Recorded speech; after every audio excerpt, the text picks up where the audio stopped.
Well, good rising, everyone, and welcome to Coffee Talk. And my sound is going absolutely bonkers. How do I sound? Do I sound as crazy to you or to me as I sound to you? Check. It's like doing weird stuff. How is my sound completely screwed? Like right before the stream, I had an update to my sound program, and then I thought, I'm gonna restart just in case. And what do you know?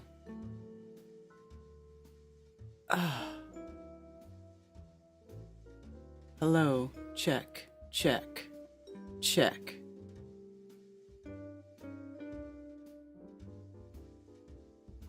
Oof. Is it working? 5-ish? Sound crazy but audio good? Is it?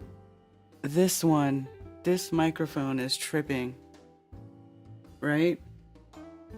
I don't know what to do. Let me see if I can do this without having to restart the whole freaking stream, because that's gonna drive me nuts. Really gonna drive me nuts.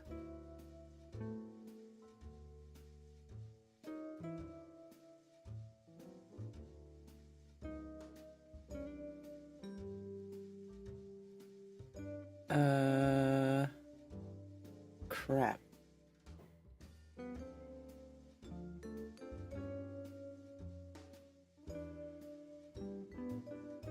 Come on.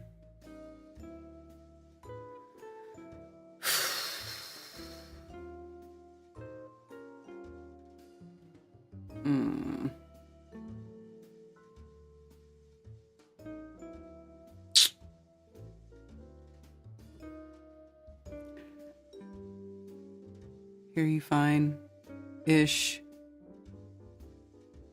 Sounds good. Sounds wild to me, because the sound to my ears is like... Okay. Yeah. You guys don't hear the weird galloping, like, in and out of the sound? It sounds wild to me.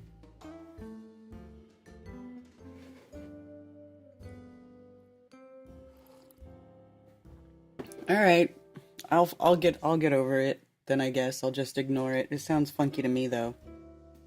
Anyway, today is November 18th of 2024, and it's another fine moon day, and the moon is now waning 91%. And the moon is out longer than the sun at this time of year. Which is cool. I got some cool video. Maybe I'll pull the card out of my drone and I'll show you guys the cool video I got the other day.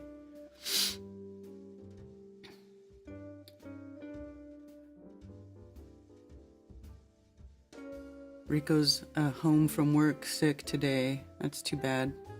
Hope you feel better. Spicy Sarah. Need to come back and check out the house. Yes.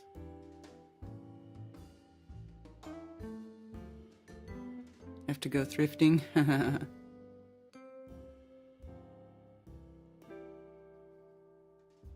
Oof.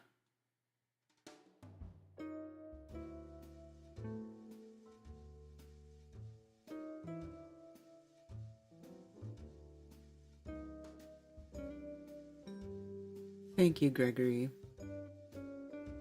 But I'm gonna do it anyway. Because it's the one day that it's really the only day I do it. I did a little bit this weekend. I did not do a whatchamacallit, a anti-religious scripture study stream this weekend, because this weekend was like birthday weekend for my dudes. Ted had his birthday yesterday, and then my son's birthday was on Saturday. So, oh, I forgot I had these things. So there was no anti-religious scripture study stream. Sorry about that for anybody who follows that show. God, I can't even think. I'm like moving in slow motion today. I was dragging butt when I got up. Oh my gosh. Tell you what. Needed that coffee. I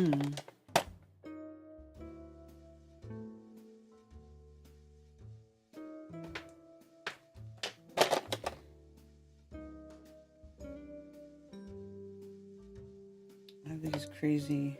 I forgot about these mascaras. I like a mascara. Hey, Sarah G. Tony Coriolis.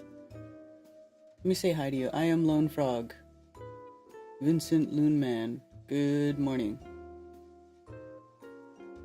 Let me go. We're here. Cammy's here. Aisling717. Tony Coriolis. Spicy Sarah. Thunder Chicken. Jay. Larry Mattia. Hot coffee and a beautiful day. Real Rye or Die. Carrie Brownyard. Hi, Carrie. I do have my other chats open too, just in case. I have the chat from Rockfin and Rumble over here too. So I'm trying to get better about not missing my peeps in the other chat. Tinfoil Sombrero. AKA Rico. Liz the Iron Maiden. Joseph Osborne. NDB. Beans. Why are you saying beans? Commercial Sound and Video. 13th Apostle. Look at all you wonderful people. Gregory May. Toronto Sukeido. Alan Holman. Zulu 1. Ivan T. Hello. Making rice. Mainlining the coffee, right? Happy Moonday, Southern Belle. FE Nation.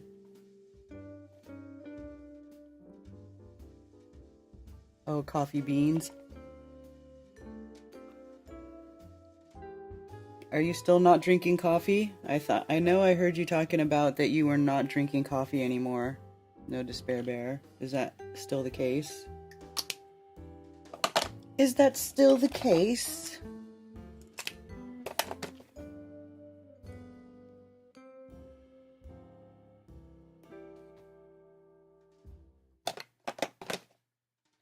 Cause me, I'm drinking that shit.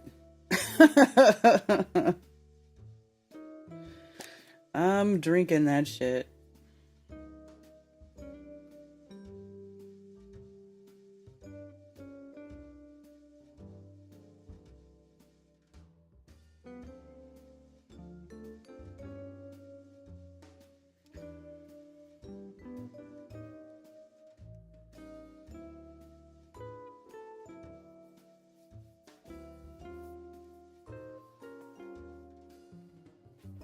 No coffee? Wow. No coffee for you either, Nathan? I'm so glad the show is on. I hate missing work in the worst way. I would die without a few cups of Joe daily, and I work in coffee, so... So Sarah's an addict. Hi, I'm Sarah, and I'm a coffee. I'm a Karen and a coffee addict as well. I got coffee.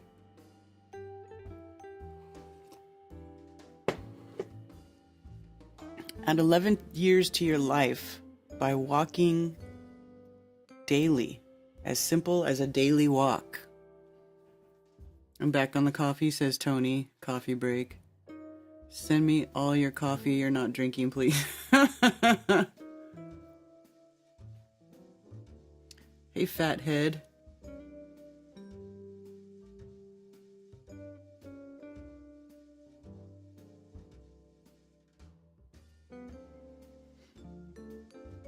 I bathe in Bustelo. Quit smoking weed a few months ago.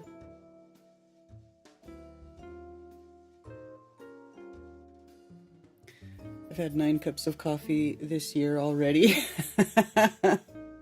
Really? That's so funny. I made homemade eggnog. Ooh. I'm not really a fan of eggnog, but I feel like homemade eggnog would be great.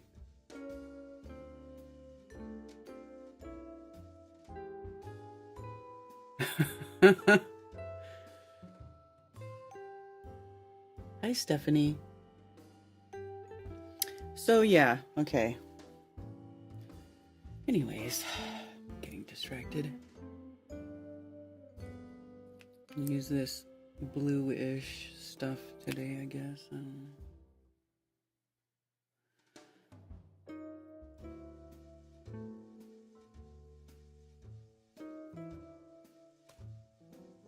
Brandy or rum and eggnog. Raw milk and salt. Is that how you make eggnog? How do you make eggnog?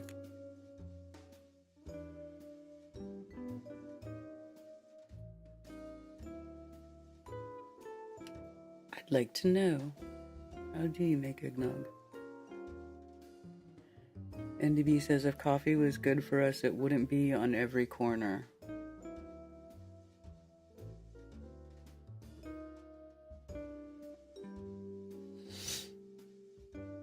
Well,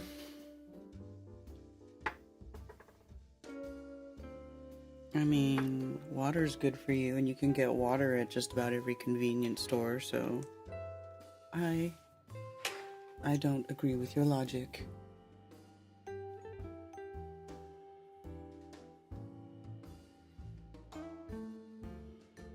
Eggnog weight gain.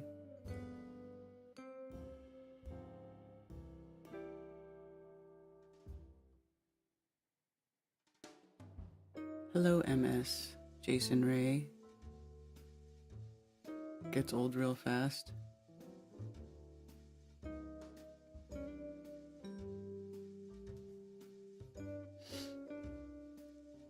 I had some type of eggnog. I think it was flavored. Coffee has water. Yes, it does. So does beer.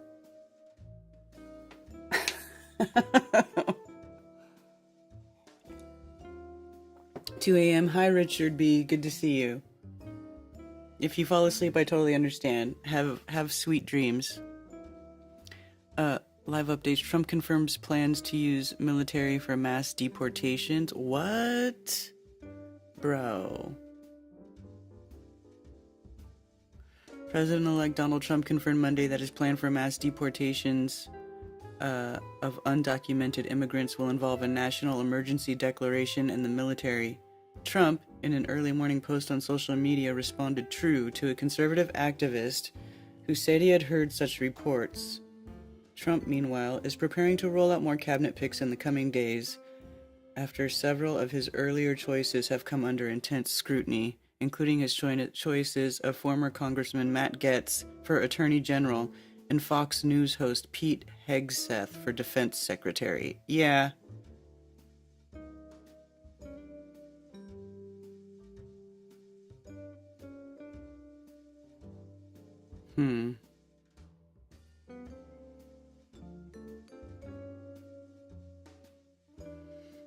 Trump confirms mass deportations will involve national emergency and military. That's what I saw, that he was going to declare a national emergency for deporting people.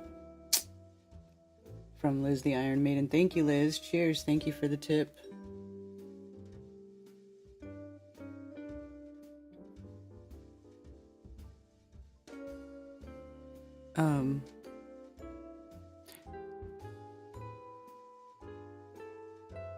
So MS, hey Karen B, how's it going? So I'm finding info on being gay and how there are strong correlations to certain things that occur or don't occur in childhood, and I can definitely relate to them. Oh, it has opened up my eyes that maybe I can be straight and have a family and a child of my own one day. Really? Well, that's cool. I support you in your decisions, in your endeavors for happiness. Edgar K says straight black coffee is best for you. I put a little half and half in my coffee. I don't even like liquor in my eggnog. I'm definitely a full-blown alcoholic. Oh. I had good times for all. All I care about is he cancels tax on overtime hours. Go ahead and try to get into Mexico illegally. Why there? I don't know, but still.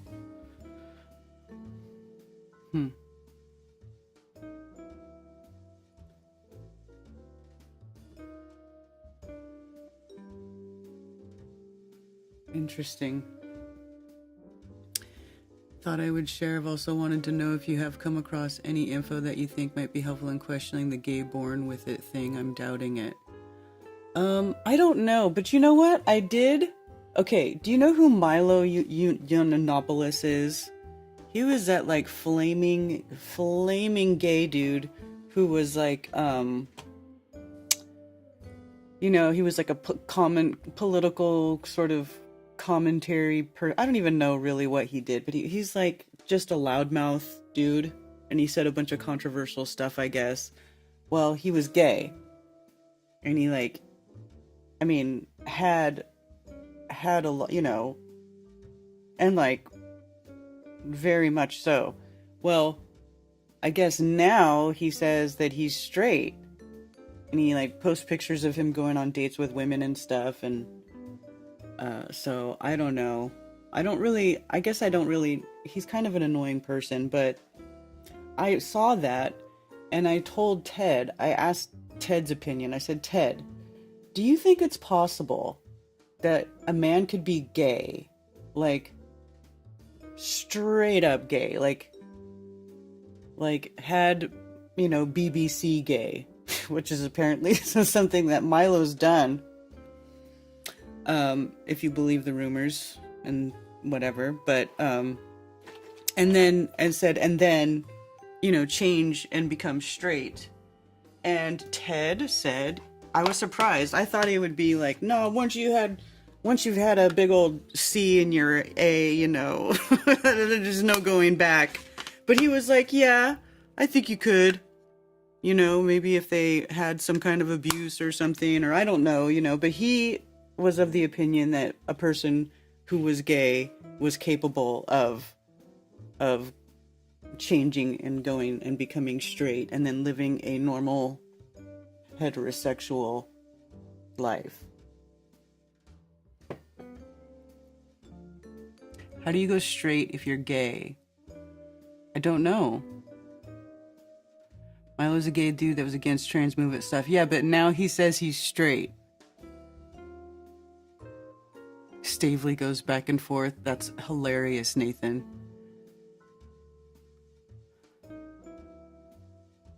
You can just do it. You just can't do it. It's illegal even in Canada. What's illegal in Canada? Being gay, or are you talking about something else? You're welcome, MS. I know. I'm trying to not be crude, you know? I was trying to not be crude, but you know what I mean? Anyway. So I thought about it, well, maybe you could, you know? I guess so. Anything's possible. Although, I don't know about people who abuse children, though. I feel like there's no reforming these pedophile, you know,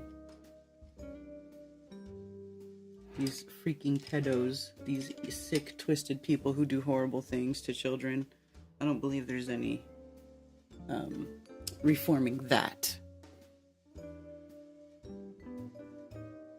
Nathan has intimate knowledge of Brian, I guess. Well, if he knows Brian goes back and forth, maybe he's the one that Brian's going back and forth with. Who knows? I'm not judging.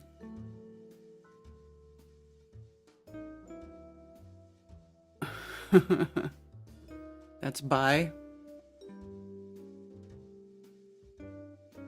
It's possible Andy B is proof. Oh, here we go. Oh, walking in freely, yeah. I have seen straight people go gay at like age 30, so it should be able to go the other way. That actually makes sense. I think it's possible too. I mean, there are, you know, I guess it does happen. I think it happens probably, I think that later in life gay thing happens more with women, but I could be wrong. What do you think? Is that more like a thing that happens with women?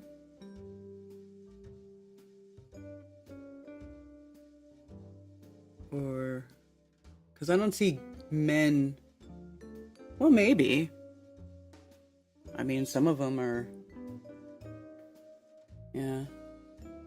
I guess that's wrong. I'm full of shit. It happens to both men and women, now that I think about it. Yeah, what happens? Is that just like their marriage or whatever? They have such a horrible experience with. What would make somebody do that so late in life though? Like to go the other way. That's crazy. Human minds are. There's something else, boy. I'll tell you what. They are something else. MGTOW. An old friend stopped being my friend because a male character in a story I made had effeminate traits. Hey, Crumb. Straight people at 30. Why is that funny? Is it funny? Maybe the atrazine or whatever it's called works both ways.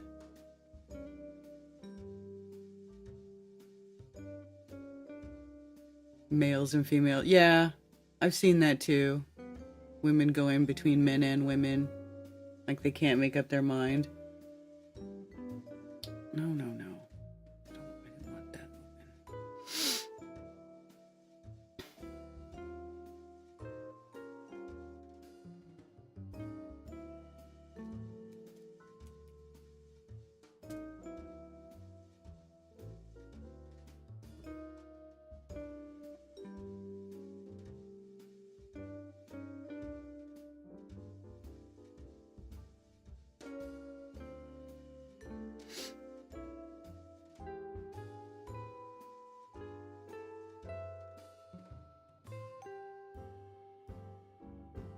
Yeah, let's look up Milo. I'll look it up.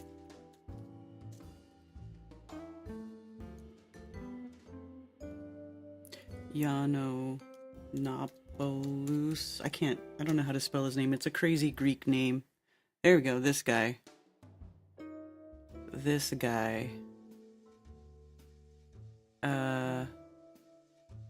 Born 18th of October in 84, is a British far-right political commentator. There you go. His speeches and writings criticize Islam, feminism, social justice, and political correctness.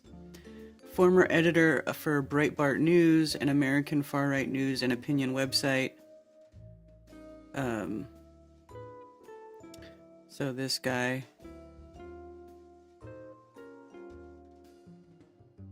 British dude.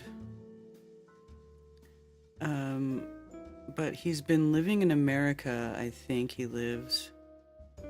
He's married his long-term boyfriend. See, he even married a man.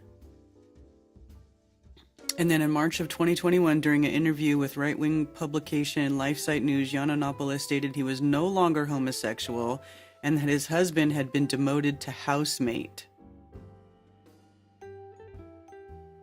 So, there you go.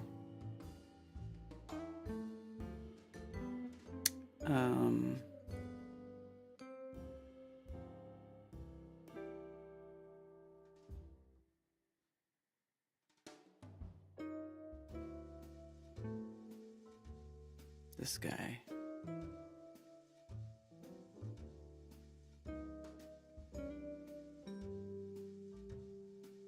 Although now he looks kind of weird. Let's see if I can find a... He like bleaches his hair. Let's see. Looks like this. I don't know, you know, he still kind of looks like that. And I'm like, are you really straight? Or are you still a little bit, you know? I don't know. Whatever.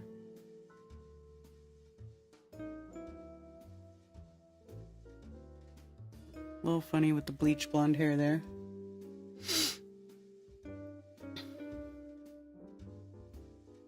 What's the gay frog poison called? Atrazine.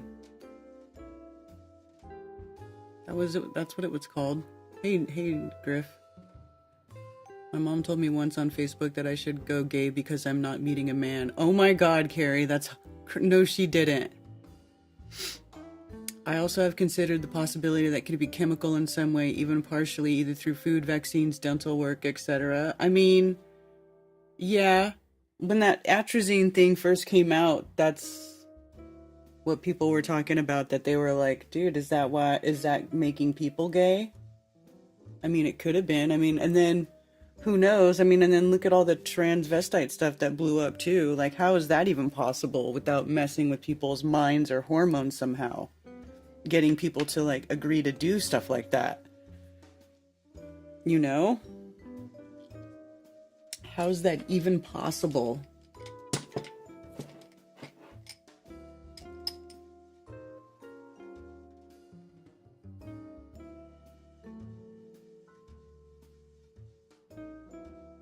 Housemate. Sucks for him.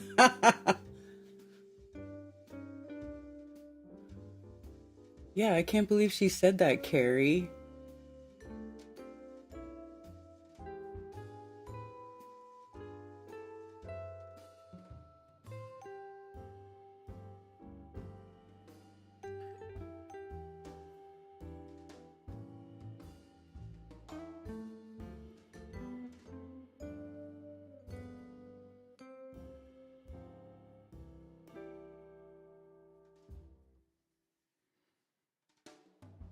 Aspartame.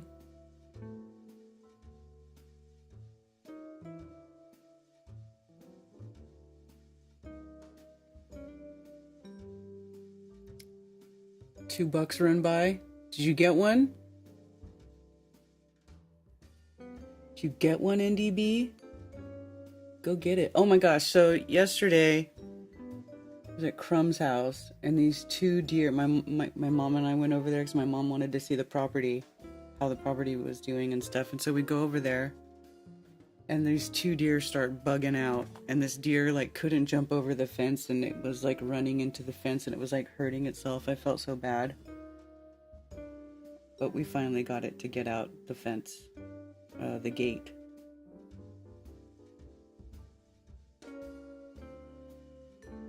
Felt so bad for that little deer though. It was just like a little doe, you know? I mean, men need women and women need men to be complete. I agree with this 13th apostle. Birth control shedding into water supply definitely making dudes gay. Oh God. NutraSweet made me gay. Did your neighbor ever find that deer? Not that I know of, Billingtano. Not that I know of. I didn't ask.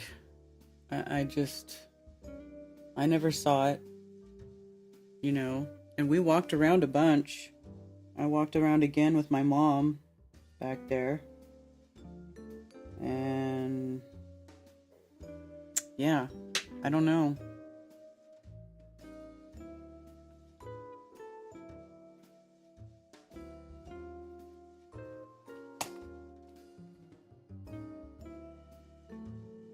Hello, effed up world. He looked almost rabid. I know, I felt so bad. He was so freaking out. Because, you know, deer want nothing to do with us. You know? And the poor thing was just trying to get away and it couldn't jump over the fence for whatever reason. It was having a hard time.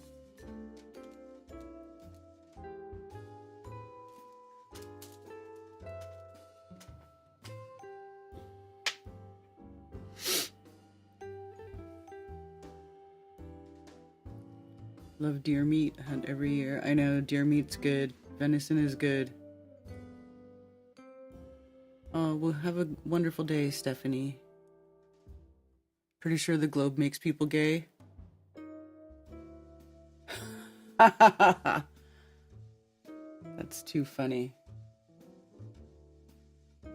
I think I saw that NASA was live streaming from the ISS. Am I wrong? Live high definition views from the International Space Station.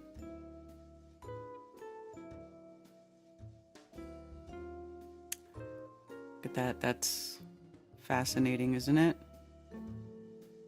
Nice view of Flap 2.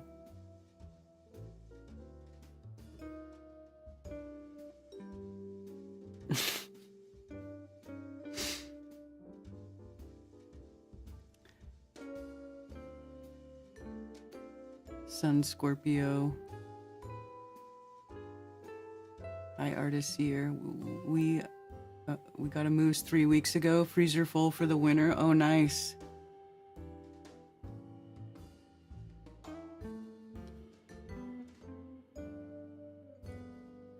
Crumb's deer was on mushrooms and saw 2 fences. That's funny.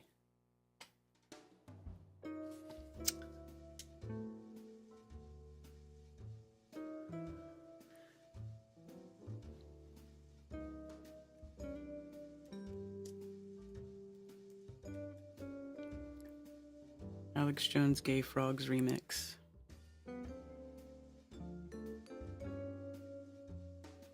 Extended. I don't like them putting chemicals in the water that turn the friggin' frogs gay. Do you understand that? Turn the friggin' frogs gay. Serious crap. Gay. Frogs, friggin' frogs. It's not funny. I'm gonna say it real slow for you. Gay. Frogs.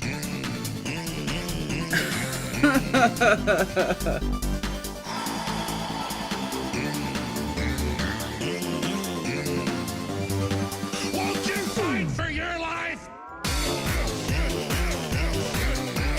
Gay. Frogs, friggin' frogs. I don't like them frogs. Gay. Friggin' frogs. Frogs. Friggin' frog crap. Won't you fight the frogs? It's not funny. I'm gonna say it real slow for you. Frogs. Place point.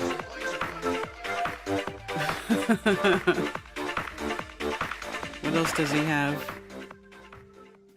Hecka funny. Will they give me a copyright strike for playing that? I hope not. Song's gonna turn me gay. Hey, Lord Racer. What happens on Earth stays on Earth. Yeah.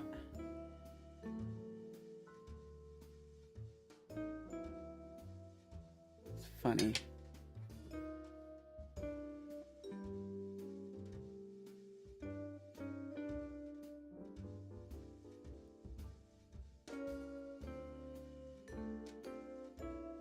Pretty funny.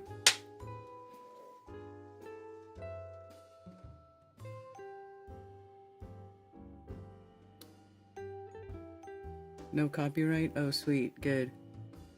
I got a water distiller for my grandkids. No more fluoride in the water now. Yeah.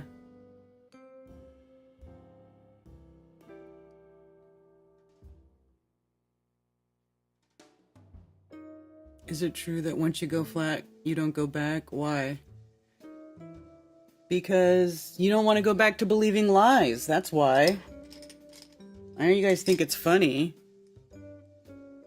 but it's because... And Jackie, one more thing, the Emer mask took a couple pictures of their config and the airlock, and those are coming down on SSC. Because we don't want to keep believing lies. So once you see that they're lying, it's like, that's it, man. So 61626364 came out, 71727374. That's it. We copy all. Thank you, Butch. Shout out to Rob Skiba.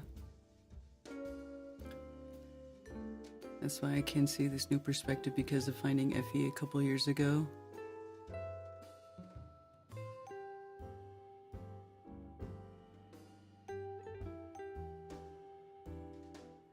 If money makes the world go round, but what if it's flat and expansive?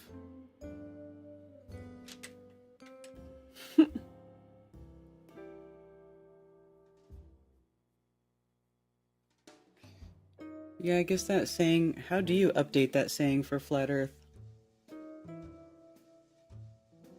Or you just leave it?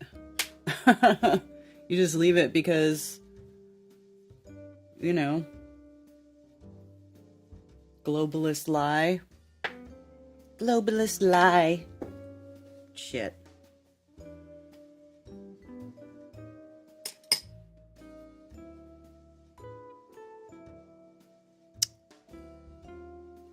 Their camera's tripping. You see all these little stupid red and green dots? What is going on here? Do you see it? Looks like dump.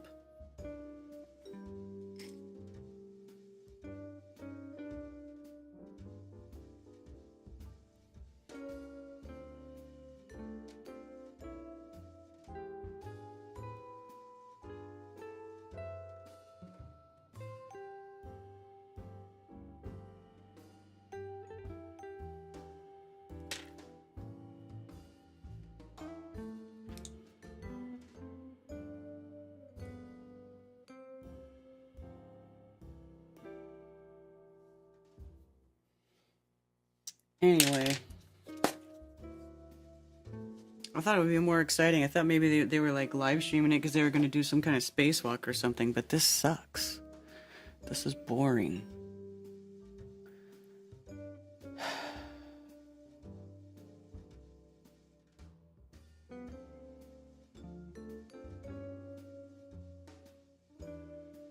How animals learned to hibernate and why we can't do it yet. 4% of adults have undiagnosed diabetes. Well, quit eating processed food and tons of sugar.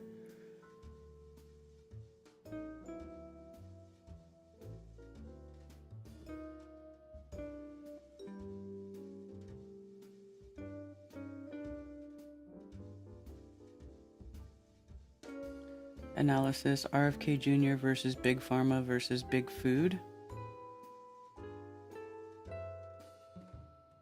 Oh, California is bracing for extreme rainfall. It says you guys are going to get another atmospheric river. Well, I love to call them those atmospheric rivers. You have ad blocker turned on. Ugh.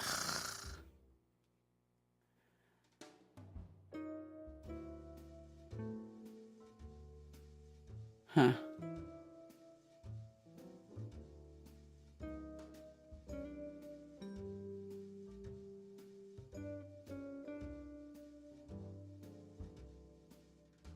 Look at this garbage.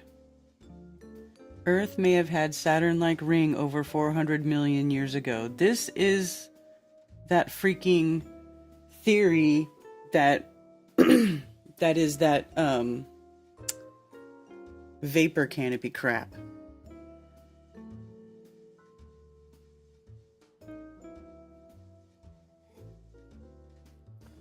So, famously known for its extensive ring system, Saturn is one of 4 planets in the solar system that have the distinctive feature. And now scientists hypothesize that Earth may have sported its own ring some 466 million years ago during the Ordovician period. What is this? A time of significant changes for Earth's life forms, plate tectonics, and climate. The planet experienced a peak in meteorite strikes. Of course it did. Nearly 24 impact craters known to occur during this time were all within 30 degrees of Earth's equator, signaling that the meteoroids may have rained down from a rocky ring around the planet.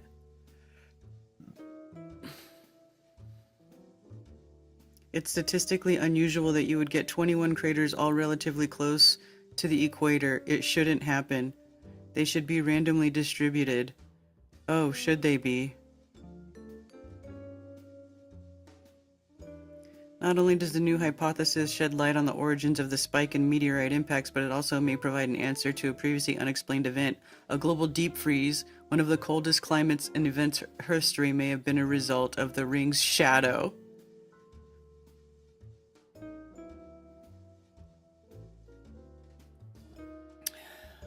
Oh, that's so funny.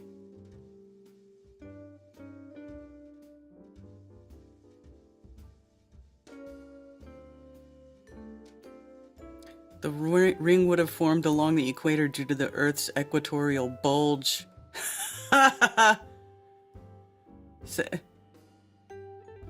my god. Blah, blah, blah. It's like, you know, they're talking about things that they think as if they would have known what happened 466 million years ago. Like, shut up. Get out of here. Them and their bullshit deep time.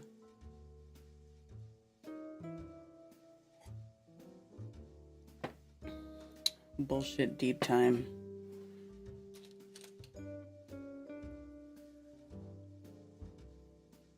Truth makes it flat at rest. Can a person live a full life of celibacy and still be considered gay? What determines gay? Thoughts or actions? I don't know. It's interesting, Crumb. Interesting thought. Remember how Morrissey used to say he was celibate?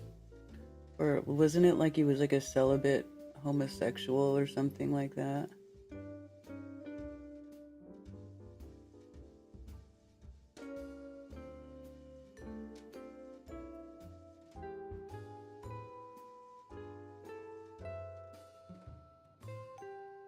What do you think?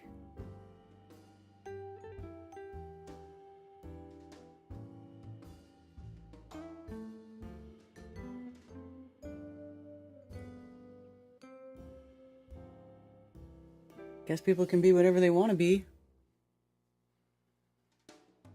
Period is made up nonsense. All of it's made up nonsense. Nope, they don't know what the hell happened. Bullshit. Yes, exactly. Upwards rising, look out, baby, 'cause here I come. What?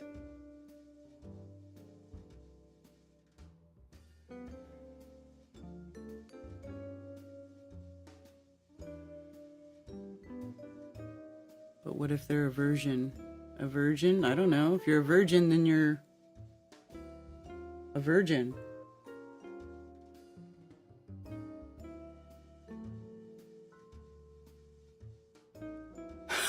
G says gay is identified by a D in the A, so I would think no.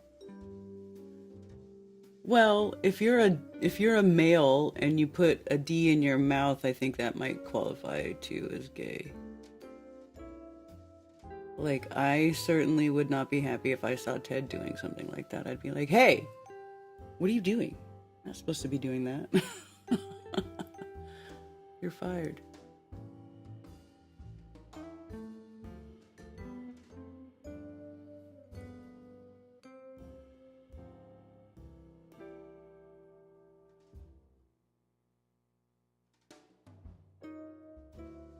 Basically, if you're a man, you're not supposed to play with anybody's pee-pee but your own, right? Anybody's peen but your own.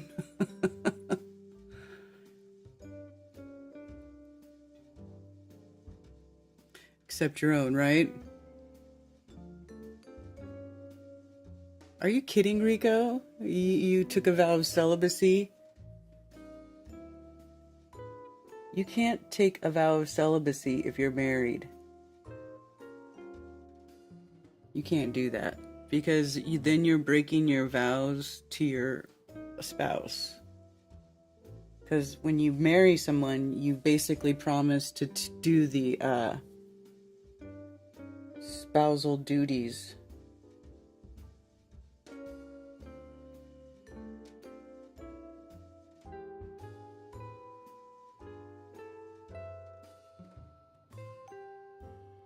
Just watched you on Kill a Priest. Remember when that clown Mink was trying to hit on you?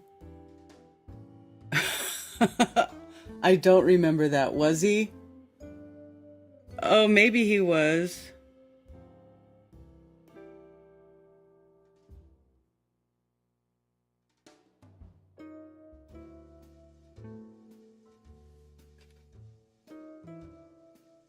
I don't know.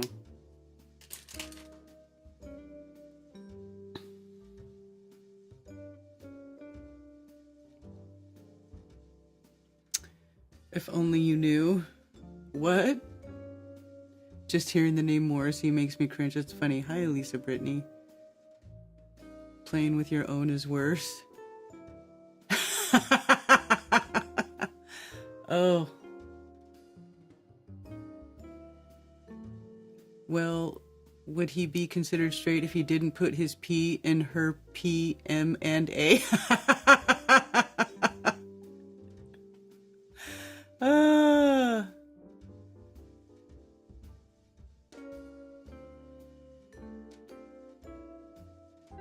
Oh, I wouldn't be waiting for an explanation. I'd go berserk.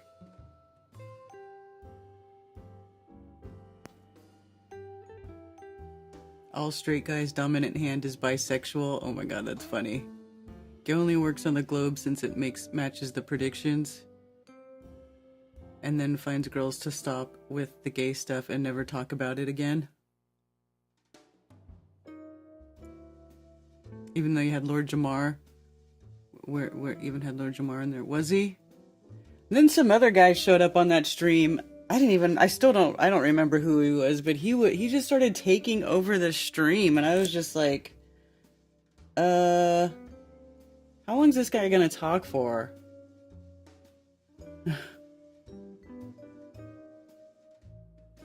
You know? I think this is my old one.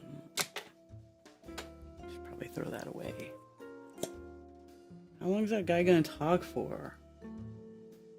He started like talking, and he was talking like a preacher, you know, like how sometimes they, you know, trying to talk like he sound like a preacher, and he got all preachy, and I was just like, ugh, get me out of here.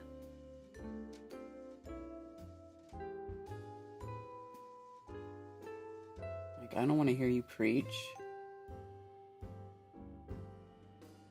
Thought we were gonna come here to talk about flat Earth with this dude.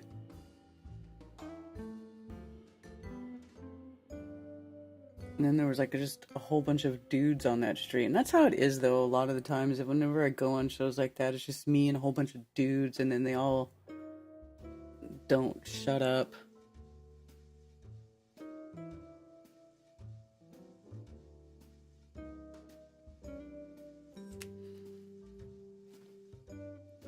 It's just not any fun. You know?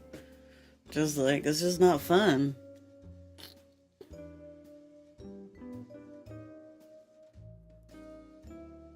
By the way, my phones are open if anybody wants to call. If anybody wants to call.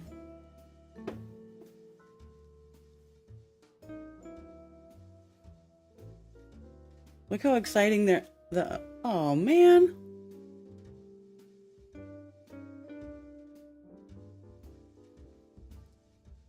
What happened there? I gotta fix my face now.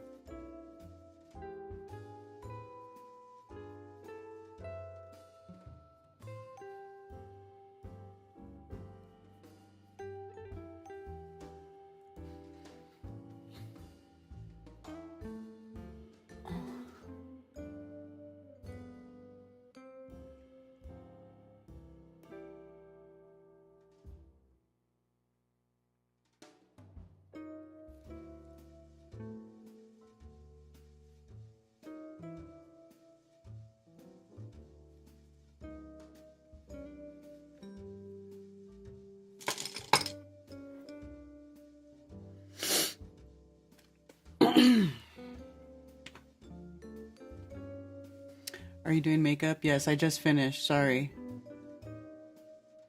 I love to see you on much stuff. You don't get as much airtime and you could literally be the face of FE.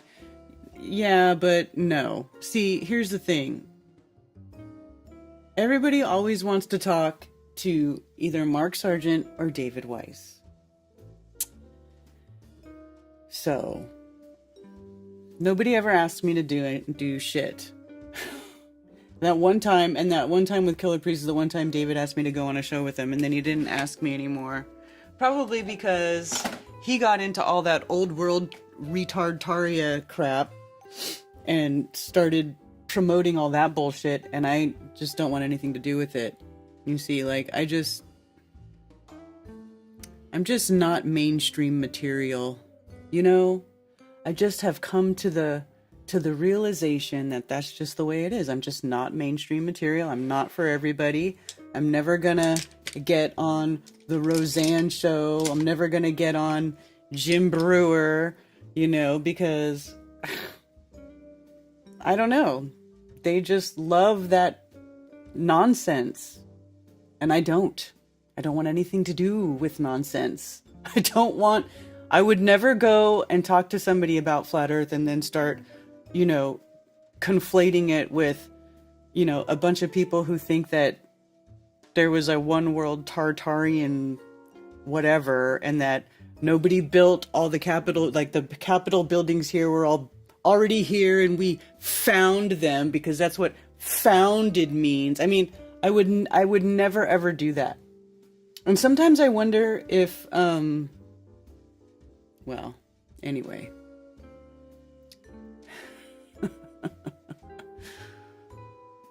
28 minutes to sunset. What about castrati? Who could perform if they tried? Wait, what? Who couldn't perform if they tried? Can they be gay or straight? I think it's really just a masculine to feminine energy. Oh, Crumb's still thinking about the gay or straight thing.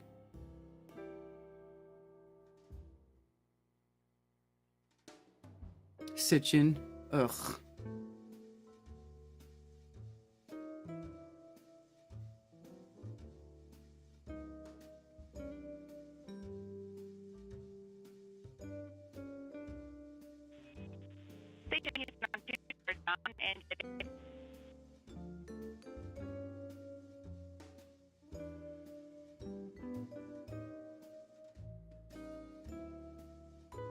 Sodomy isn't just male to male, yeah.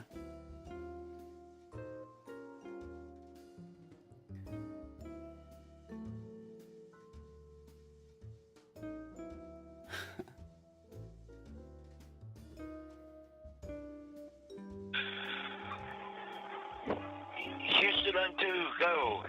I met Killer Priest in real life. We went on his tour bus after the club, and we fishbowled his hotel room. Swap activity. You have a go to begin that.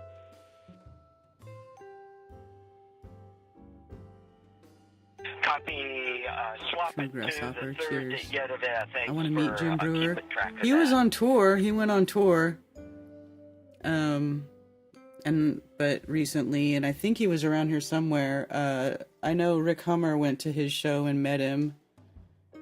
Wherever he went in Indiana, I guess.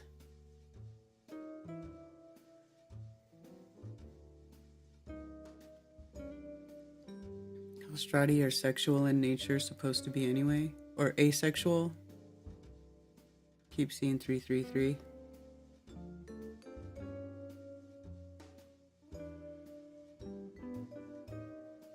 You could never look at an attractive man and say you need to hit that.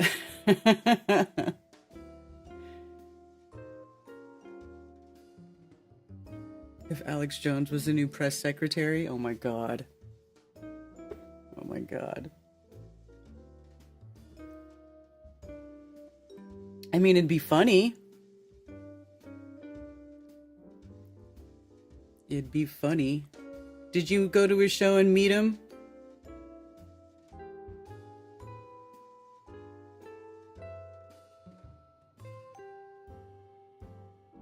Oh, Zulu Wen met Jim Brewer. Oh.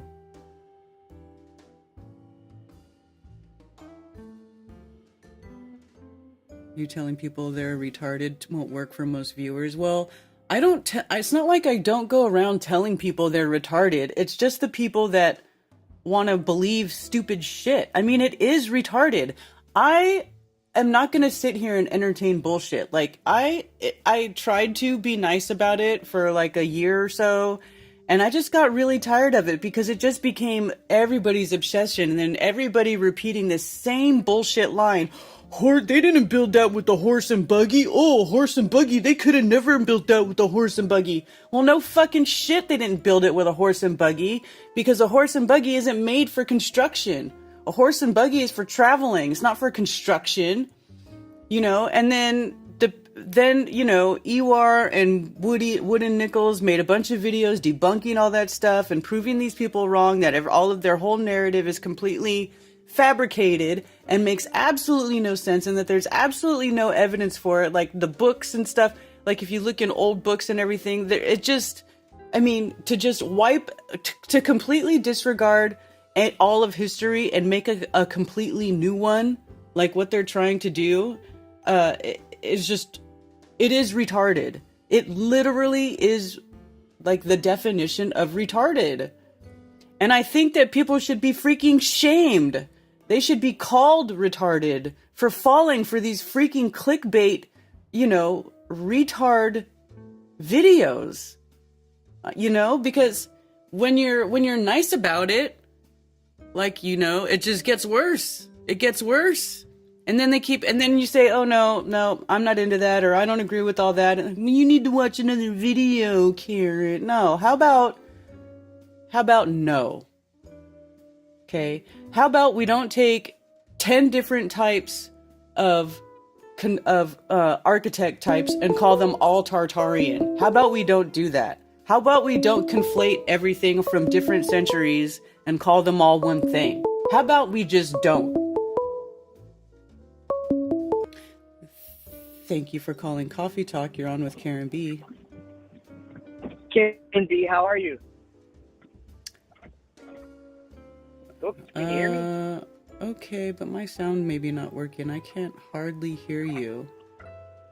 Hello? Let me, I have earbuds in. Hold on. Is that any better? No. But it could be my sound setup. Okay, should I, is that any better? No, sorry. Hold on. Hello? Hello? Man, I can hardly hear. Should I try to call back? Yeah. Okay, I'll try to call back. Sorry. See how loud? Okay, well maybe that was his sound, because if I hit sound on another...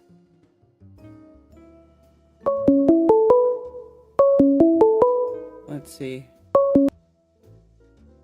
Okay, thank you for calling Coffee Talk. You're on with Karen B. Is that any better? Can you hear me? Oh, no. Why is the sound so low coming through here? I don't know. I don't think it's on my end, but maybe I'll call in another time. I don't want to mess up the show, so continue on. I'll try next time. You hear him just fine? I can hear you that I don't just hear? fine. Oh, they say they can hear you. Oh, so it's only me that can barely hear you. Okay. Let me see. By the way, this is Effed Up World. I probably should have told you who I am. This is Joe. Okay. Yeah, I figured it was you. Okay, I will try to listen and hear what you say. Okay, I just wanted to point out something that I've noticed that I've said before, but it's just seeming to be a big thing about them landing these rocket boosters, like this thing that they caught with that tower or whatever. And I know it's interesting to me how many of us who have kind of changed our view on just about everything in the world, a lot of us don't believe that that's a real thing happening. And then a lot of us, like there's a lot of people that believe that the earth is flat that probably have seen that land with their own eyes. And so there, whatever it is, I think it doesn't matter if it's real or not. But one thing that really stands out to me is in the book of Revelation. There's a beast that comes up out of the earth, speaking like a dragon, and it tells you the miracle that will be performed by this beast that will deceive the world, and it's making fire come down from the sky in the sight of men. And so I'm like, to me, like that rocket literally makes fire come down from heaven or whatever, the sky. But it's just something interesting to me that I think there's a possibility that that's like a very specific thing that we're watching happen. And like we've been watching this happen. A lot of people are like, that's so fake. But I think it's because the people that are saying that's so fake or that don't believe it, it's because it's not real. Whether it be physically real and it's like a miracle that Satan or something has the power to do. Well, it might look real to us, or it might look real to someone that's just believing what the world says. But I think most all of us know that there's this like us who have kind of opened our eyes, or had our eyes opened, we can kind of see that there's deception there. There's something wrong. It's like there's something evil, if you ask me. But that was about all I had wanted to bring up, and I don't want to sabotage your show with with our bad communication. Okay, well that's cool. I could hear what you said. I had to really try to listen, but I did hear what you said. Love your show, Karen, and keep doing it, and keep being your original self, because that is important. The things you think are stupid or retarded, say that they're stupid or retarded. I think that's what I like. You're genuine, and that's actually one of the things I respect about you. So continue it. Oh, well, thank you. I appreciate that. Alrighty, everyone have a good day, and I'm out. Later. All right. Yeah, I don't know if what they're doing. See, that's why, like, has anybody seen Scooter? Because I emailed Scooter because he said, he was like, we could get press passes and we can go try to watch one of those SpaceX things. And I was like, yeah, man, let's do it. Because after I made that video, everybody was like, Karen, you can go watch it for yourself, blah, blah, blah. And I was like, all right, well, let me go watch it for myself and let me go put my camera on it. I would like to do that, actually. So, is your link coming through? Probably not, because you don't have a wrench.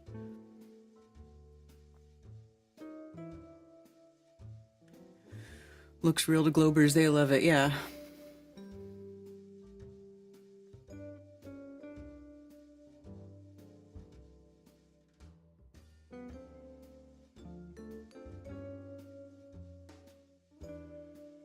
Yeah, I could see that the levels were coming through for you guys, but it wasn't for me. I don't know what's going on. He sounds good on YouTube. Who sounds good on YouTube?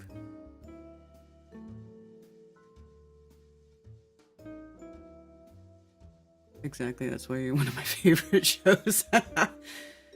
Yeah. And you know what? I don't care. I can't do fake. I can't do it. And it's fine if I don't. I don't care. I don't really want... The honest truth is, I really don't want that kind of attention. I don't want to be like somebody who gets recognized out in public. I really have no desire to be famous at all. So, whatever. Oh, there's Scooter. There's a good launch in 2 days, but missed the sign-up window for this one. Well, they do. They launch like 100 freaking rockets a year, right? So I'm sure we just have to go to one.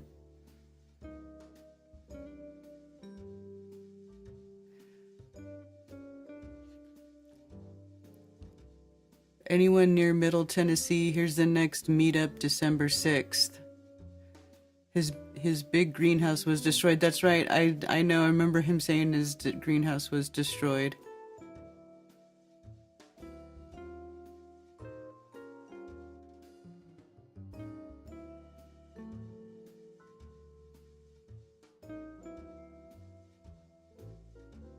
Uh-oh.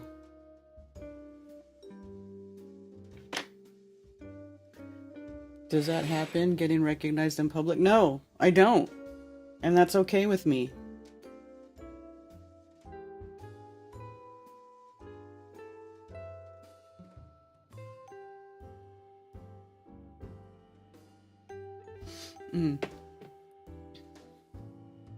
I do not, and that's totally okay.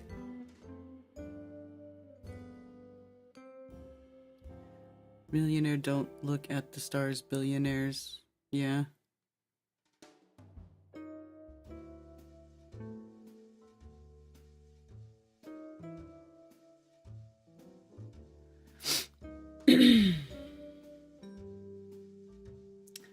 I should not have done the update on my sound before this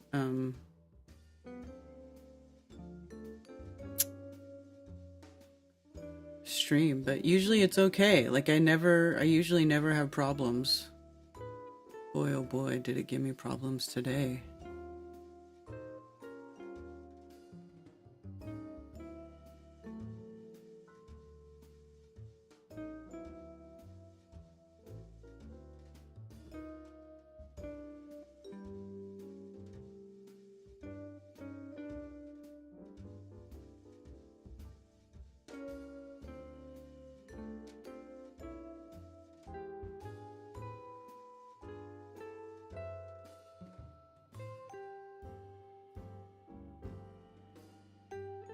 My favorite celebrity, stop it. I am not a celebrity, and that's totally fine with me.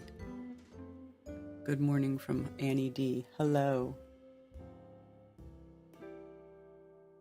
Hello, Alan in Rockfin from Arizona. What about reverse, going from hetero to homo? I'm quitting food as of today, trying a 40-day fast. Oh my gosh, experts say and scientists say means it's made up bullshit with zero evidence, and we should just believe it because... Any meetings in Arizona? I don't know. Not that I know of.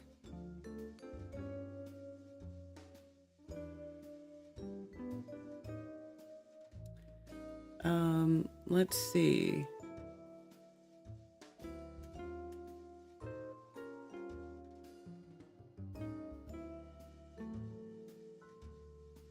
Oh, there was one in Oklahoma. People have not been emailing me to put their meetups up. So I only put up meetups for people who email me about it. I don't really like, I guess I could just, whenever Mark posts a meetup, I could put it up here, but I just don't. I don't know. I guess I could be more proactive.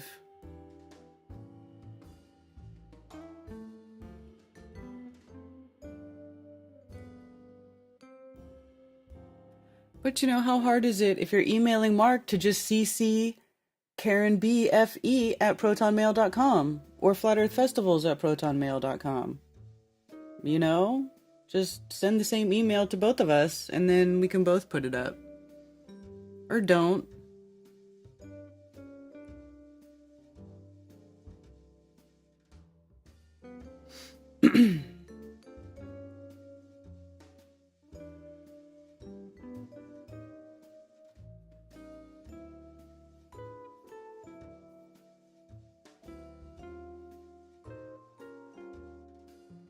There's an app for it. An app for what? Oh. Yeah, I deleted that app.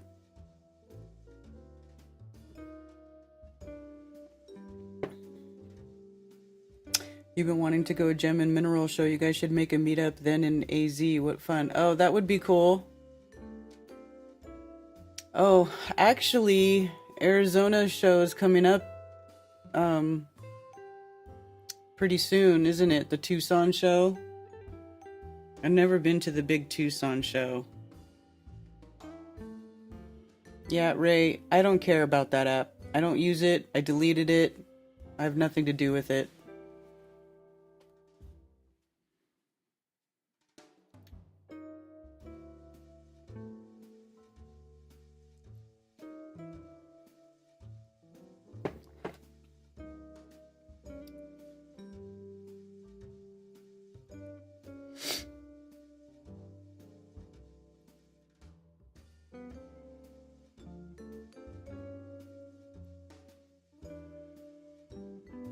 Anyway.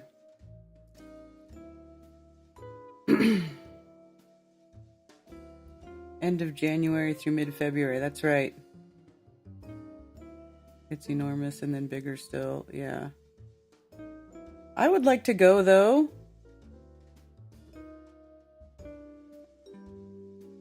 Would like to go at least once.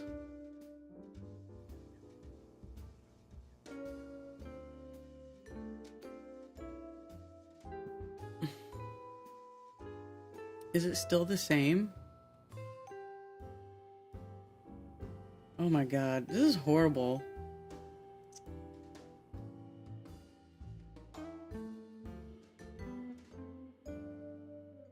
Starship test flight November 19th. Oh, is this the one you're talking about? That they're about to do? 6th Starship test flight November 19th. SpaceX is targeting Tuesday afternoon, November 19th, for the launch of its 6th Starship flight test. The upcoming test flight is expected to lift off November 19th during a 30-minute window that opens at 5 p.m. Eastern. The Starship mega rocket, which consists of 2 fully reusable elements, a huge first stage called Super Heavy, and an upper stage spacecraft known as Starship, or simply Ship, will launch from the company's Starbase facility near Boca Chica Beach in South Texas. You'll be able to watch the launch live on space.com, courtesy of SpaceX simulcast beginning 30 minutes before liftoff. Follow our Starship live updates for more mission milestones. The next Starship flight test aims to expand the envelope on ship booster capabilities and get closer to bringing the reuse of the entire system online, SpaceX officials said in a statement announcing the 6th test flight. Isn't that great? Starship Flight 6 follows a successful 5th test flight from October 13th, during which the Super Heavy booster was captured using giant metal chopstick arms upon its return to Starbase, while the upper stage continued in flight before completing a controlled entry and landing maneuver over the Indian Ocean. Right.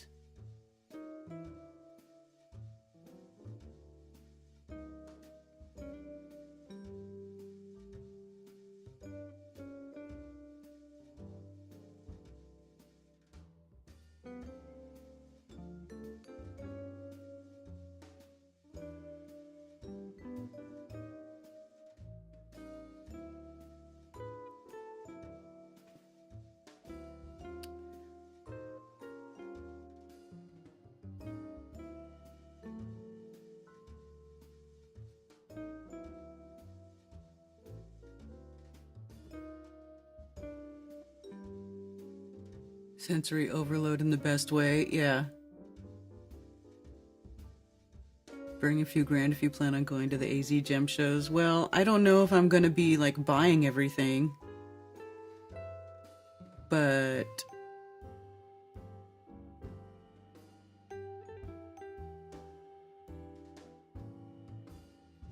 half a celeb? A third? A third of a celeb? No. Chopstick arms.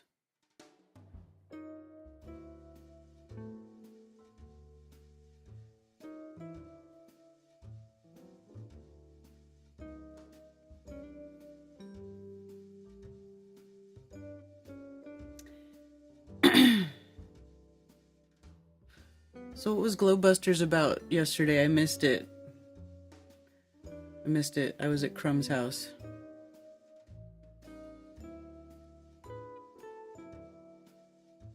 No, I'm not. I am not famous, and that's totally cool with me. This is... Starship Sushi.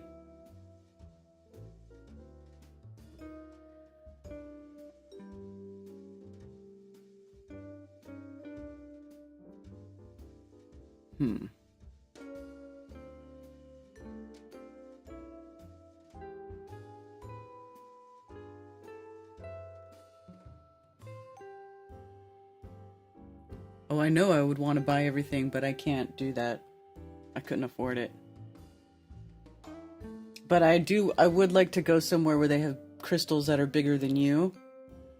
I just, that just sounds really cool to me.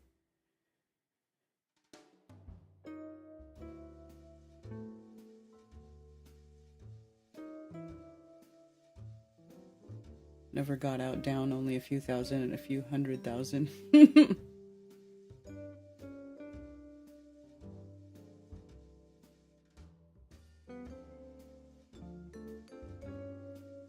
Plus, yeah.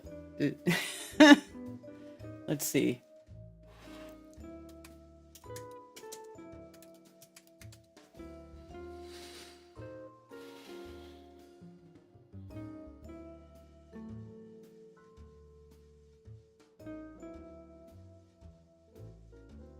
February 13th through the 16th, 2025.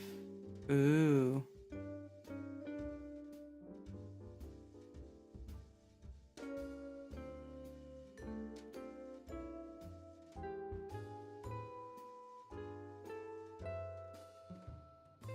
There's some fluorite.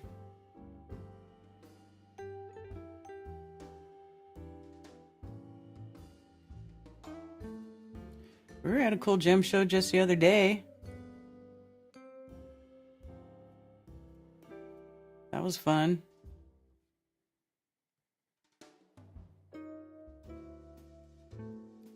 Do they have... Here we go. Tucson gem shows. Boy, they got all kinds of stuff. Ooh, some of it's wholesale only.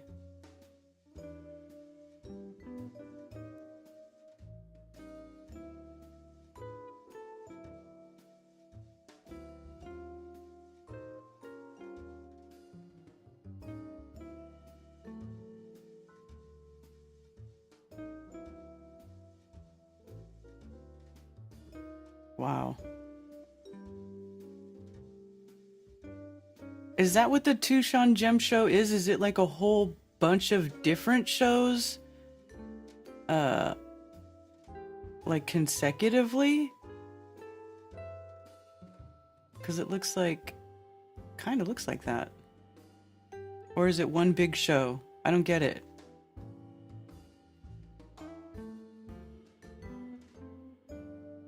Because this starts January 20th. The Rock Yard, January 20th to the February 16th. Rock Yard. Let's see what that looks like. Open only during the annual Tucson Gem Show in January, February, and for occasional open houses. Picture gallery.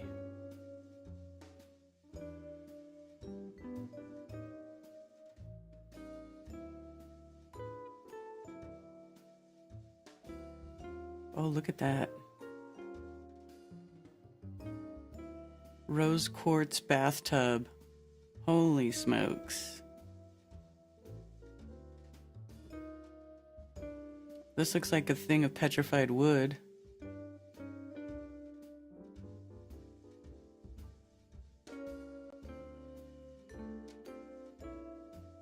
Interesting.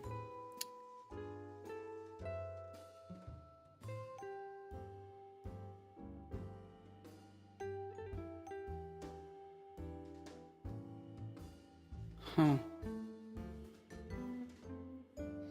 The show we went to was teeny tiny, I know.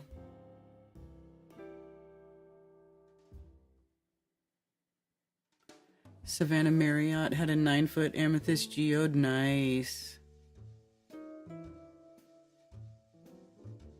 It's important to make connections, yes. If you're in the business, it's good to go, for sure. Crystals, I like those. Yeah, me too. Canadarm.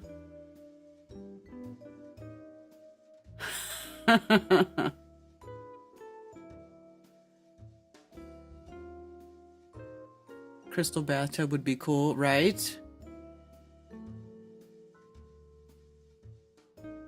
different vendors and miners and dealers, yeah. Ibanez Gem Guitars, really? Yes, the whole town is taken over. Multiple locations, multiple hotels, parking lots, convention centers. It's a whole city of gem shows. See, that sounds awesome.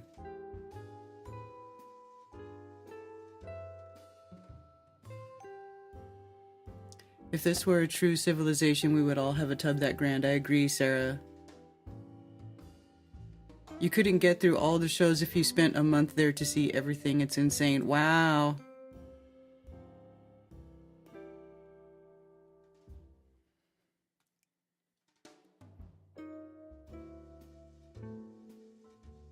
That's pretty cool. Madagascar minerals, I bet this.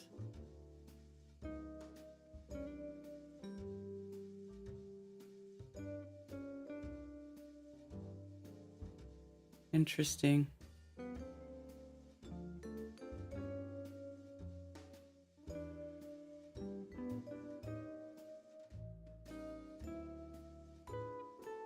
Raining rocks.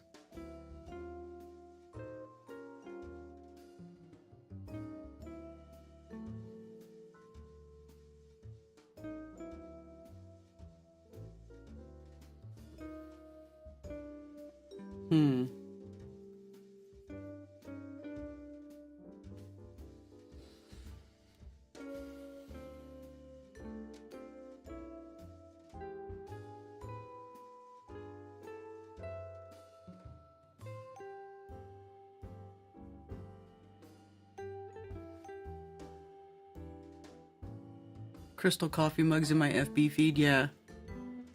I know, they're on Amazon. I was actually trying to find, let me see if I can find.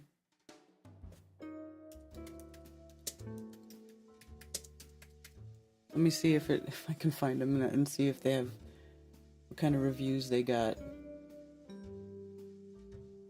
Look at this. Do you think it really looks like that? Let's look at the ratings. 5 ratings. Let's see. Great. Stylish mug. Color looks perfect. Does nobody have pictures?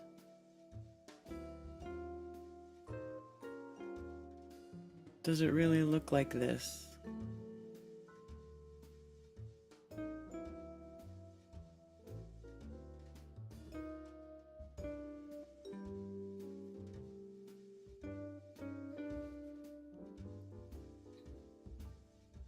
I don't know if I trust it.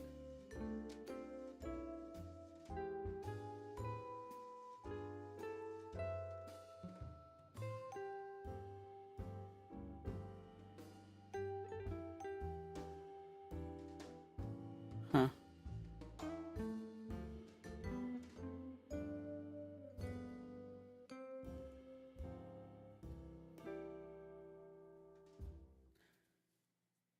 Stevie Vai, let's see. I want to see the Steve Vai crystal guitar.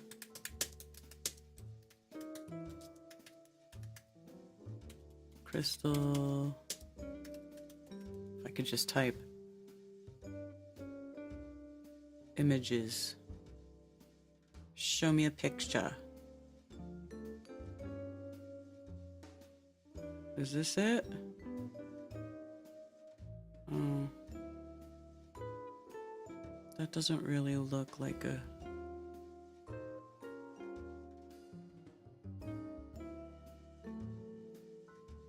gem. Is this it? But this is like, this looks like, this just looks like resin or something. That doesn't look like actual... I don't think he's using actual crystal.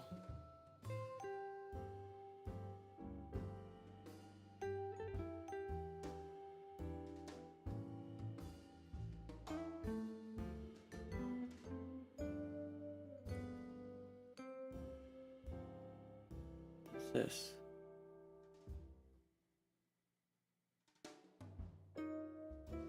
Yeah, these are like resin.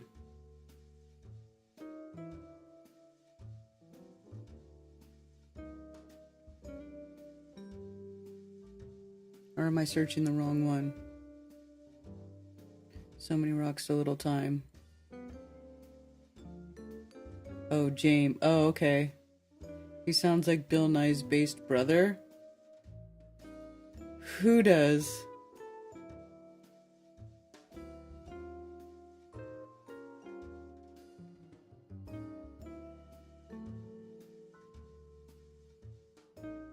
The big Tucson show, never been, but it's a big liberal area. Yeah, I mean, you know, so a lot of these places, these crystal shop owners, they are liberal. They are. Like, when COVID went down, the crystal shops around here, like, I expected them to be the ones not complying. Oh, no. They were like, you can't come in here unless you have a mask. I remember walking by the shop and seeing the two employees inside the shop with no mask on. And then Cammie and I walked in to the crystal shop and they start scrambling to put their masks on. And they're like, you need a mask. And I'm like, all right, I'm leaving and I'm never coming back. I'm never coming back. Screw you and your mask. Yeah, they were the worst. I was really upset. I was very upset. And it's because I'm assuming that a lot of these people that work and have crystal shops are liberal, you know? Crystals are not like exclusively a thing that liberals are into, but that, you know, that's just how it works out. They all cucked horribly. Yes, it was bad.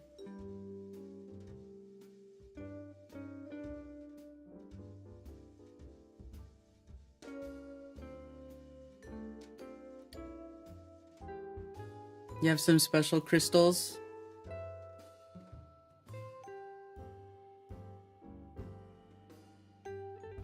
In the crystal shop in Greenville, yes, Carrie. Greenville was so bad.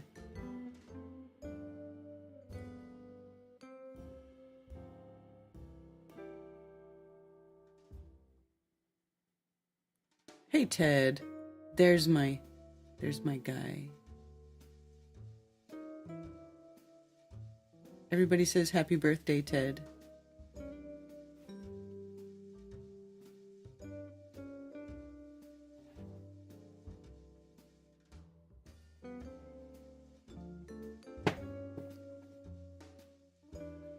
Four sets of beads.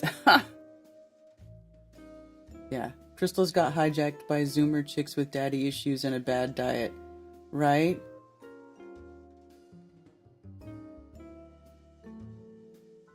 We learned everything about these mask-wearing yard goats in those days. Yeah, exactly. Exactly.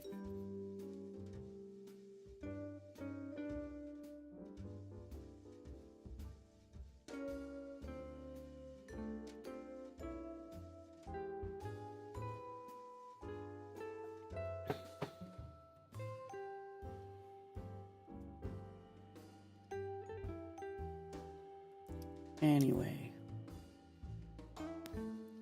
What else is going on? What else is going on in the world? Oh. A solar probe, huh? NASA's Parker Solar Probe is solving long-standing mysteries about the sun. Here's what we've learned so far.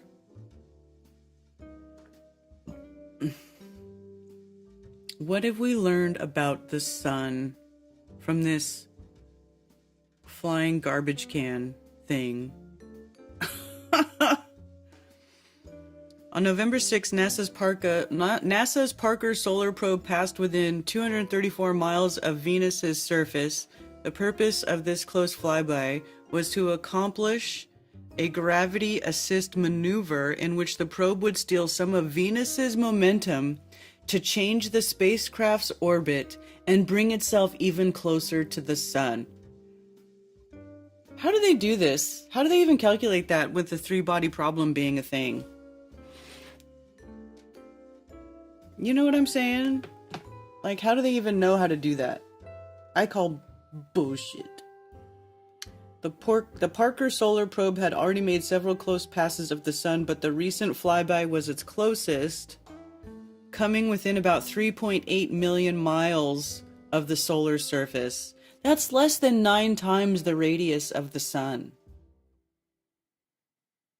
At the moment of closest approach, Parker was traveling at nearly 435,000 miles per hour, making it the fastest object ever designed by humans. To give you a sense of just how fast that is, Parker gives us the rare opportunity to switch units. We can reasonably express its speed as 0.06% the speed of light. Ugh. God. The goal of the Parker Solar Probe mission is to investigate the mysteries of the sun's corona, its outer atmosphere. Specifically, for decades, we've known that the visible surface of the sun, the photosphere, has a temperature of around a few thousand kelvins, but the corona itself is in the millions of kelvins. Oh, okay. So what did you... I thought I was going to talk about what they learned. Investigate the mysteries of the sun's corona, its outer atmosphere, blah blah blah. Like switching on a light bulb, the bulb is warm to the touch, but the air around it is 1,000 times hotter. What gives?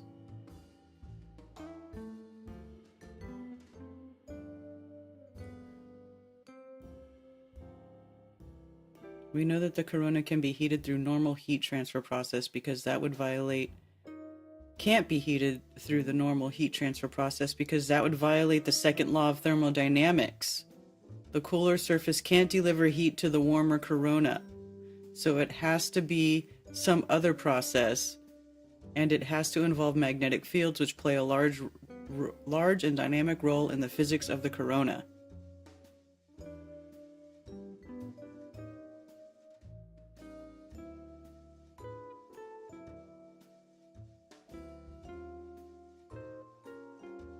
Ironically, it doesn't take much energy to heat up the corona, and that's because the role helium plays in the calculation.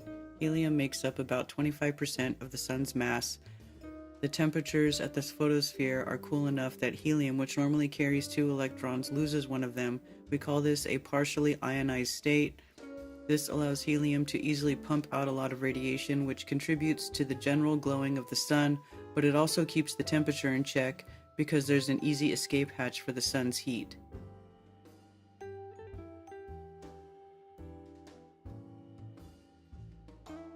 Once things heat up a bit, however, the helium loses its other electron and it becomes fully ionized. This makes it much harder to release radiation, which means it's much better at trapping heat. Solar physicists call this transition evaporation through an analogy with boiling water to make a steam. The upshot is that you don't need that much energy, something like 1 kilowatt for every square meter, to heat the corona to ridiculously high temperatures. That's like covering the surface of the sun in dishwashers, which amounts to less than 0.0025% of the total energy emitted by the sun. What? Covering the surface of the sun with dishwashers? The fuck?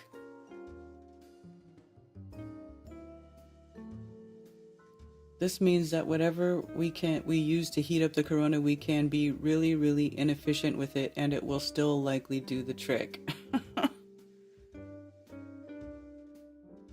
And this is where the Parker Solar Probe comes in, to study this region of the sun. The probe comes with 4 suites of instruments: Fields, Whisper, Is, and Sweep. These instruments work together to study the corona itself, the solar wind, and the photosphere to compile a complete picture.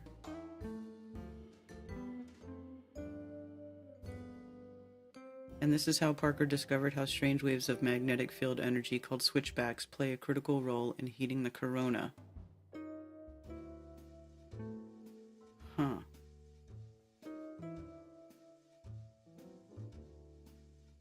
Watching some big ass toms right now.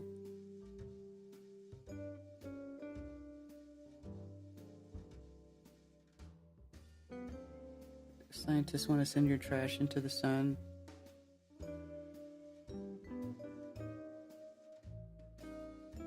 Just found a nice chunk of pink quartz, raw but shiny, and a little vein of tiny crystals. Yeah, nice. I find quartz too, but usually I find smoky quartz or clear quartz. I don't really ever find rose quartz here. Lots of smoky quartz though.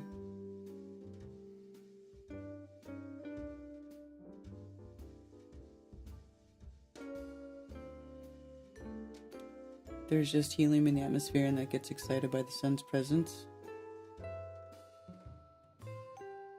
I bet NASA made those Tartaria videos. That's hilarious.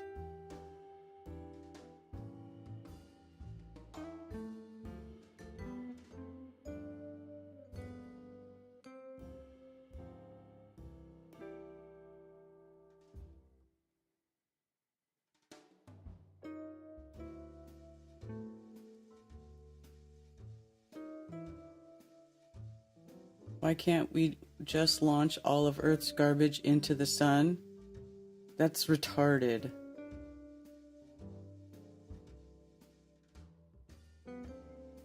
After seeing Elon Musk send thousands upon thousands of satellites into low Earth orbit, it's only natural to wonder why can't we launch all our junk into space too, or even straight into the sun? Aside from the moral quandaries raised by such poor stewardship of our already disheveled solar system, Earthlings probably haven't made a habit of beaming literal garbage into space yet because we simply can't afford to, right? It would be ridiculously expensive even by their own... it's just retarded. You gotta get it away from Earth's surface at least 22,000 miles from the surface. Otherwise, we'd risk junk colliding with satellites and eventually finding its way back home. Oh my god. It's just retarded.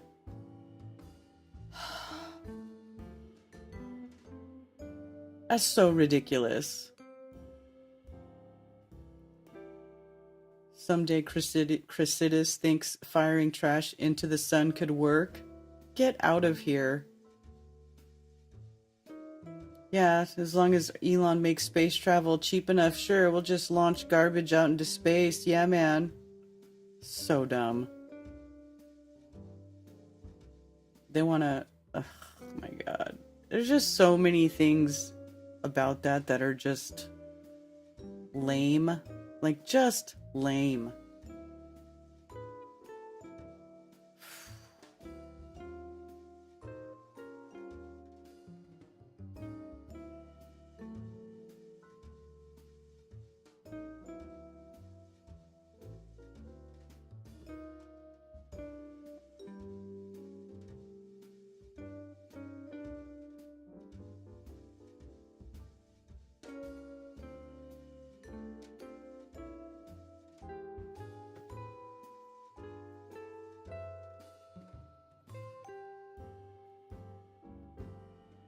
What, dude? Did you guys see this? The ISS has been leaking for 5 years. NASA and Russia disagree on how to fix it.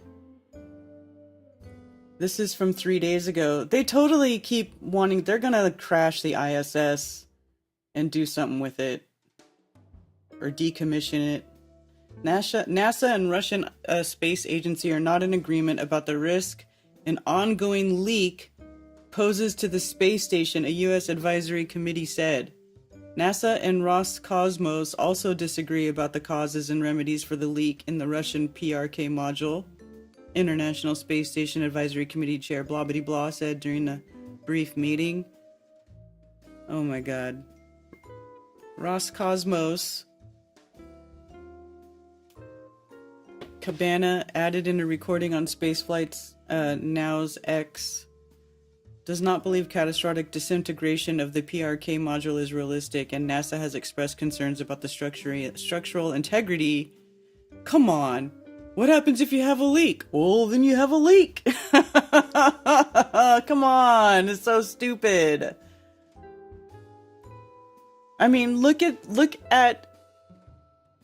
what happened to that stupid submarine when it had a leak. It imploded, like, instantly. And we're supposed to believe that the ISS has been floating around the Earth for the last 5 years with a slow leak. Are you kidding me right now? Are you kidding me?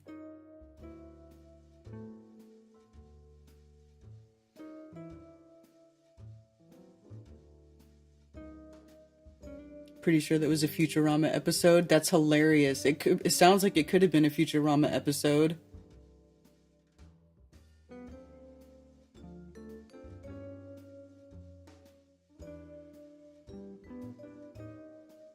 I thought about getting one of those foot bath ionizer detox things, did 5-minute YouTube search and see that that's a scam and water turns brown even without feet. Yes, Nathan. That's why like I'll see people on Facebook talking about those foot baths and I'm like, did they miss the part where if you take any water and start putting that process, it'll just takes the stuff in the water and it forms that shit? And then everybody thinks it's coming out of your feet. Like, it's ridiculous. They can't send trash to the sun because Earth is flat and there's a dome.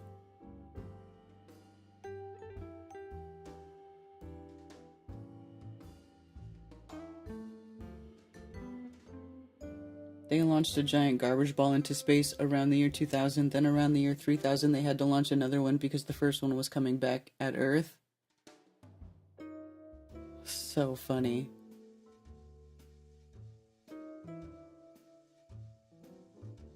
Kegel sizer. What about the pressure differential? What happened to reality here? It breaks down because it's not real. Exactly. Leaking bullshit, that's for sure.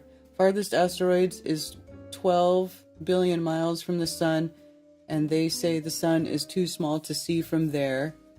61 Cygni is smaller than our sun and 58 trillion miles away, and we can see it. And then imagine that such a vacuum exerts 600% more force.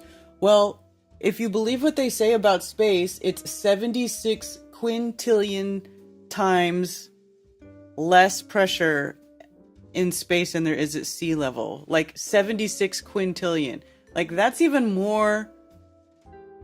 I think that's more of a pressure differential than even going into deep water, like where the Titanic was.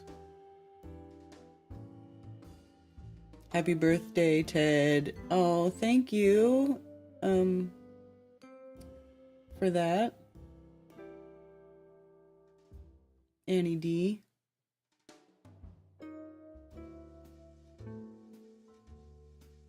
And people believe that the astronauts docked the ISS at 17,000 miles per hour. Yeah.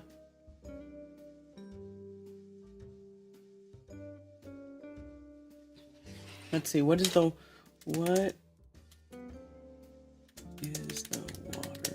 pressure at the Titanic? Ocean depth and water pressure.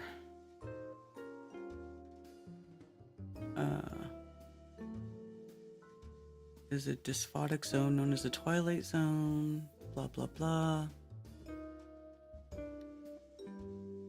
So the Titanic is 2.5 miles deep. Titanic wreckage, which is about 12,500 feet deep in the North Atlantic, is in the midnight zone. And that is as deep as about 9 Empire State Buildings stacked on top of each other. Blah, blah, blah. Where does it say what the pressure is? What's the pressure? Hamish Harding, who died on the Titan submersible traveling to the Titanic wreckage, was one of a handful of people who have explored the Mariana Trench. In 2021, he traveled 2.5 miles along the ocean floor and set a record for the longest distance traveled at the deepest part of the ocean by a crewed vessel. The pressure in the trench is 8 tons per square inch, but still life exists. 8 tons. So how do you figure out what that is in how that compares to space? So let's see. Where's the calculator? Okay, so 8 tons, right? So 2,000 pounds in a ton. So 8 times 2 is 16,000 pounds, right? So it's 16,000 pounds of pressure per square inch. And what are we at sea level? Is like 14.7, right? Let's make sure. Sea level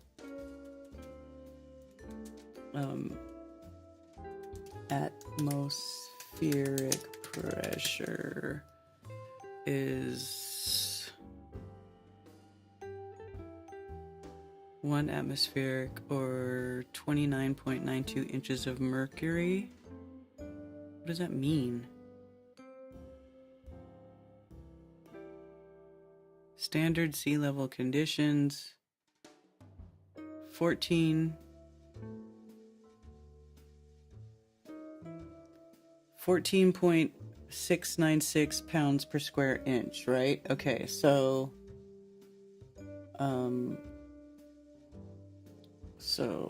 16,000 pounds per square inch divided by 14.696 equals 1,088. So it's about 1,088.7. So we could just call it like 1,089 times the pressure, right? 8 tons per inch. Yeah. The Titanic narrative is faker than space. I mean, what do you mean? What part about it is faker than space? So 1,088 is pretty freaking far from 76 quintillion, right? 76 quintillion, according to mainstream narrative, which is like 76 with like 20 something zeros after it. So if the ISS had a leak, it should have just exploded. It should be ripped apart instantaneously. So, yeah, I don't buy that garbage. Did I do that right? I don't believe it's really underwater. Where is it? Hi, Chris Van Maitre. Where is it if it's not underwater? I'm not even where the sun is, or if it would even be tangible or reachable. Baltards think the sun is a ball of fire in a vacuum, yeah. Hey, how are people getting back to somewhat normal in the Carolinas after the hurricane?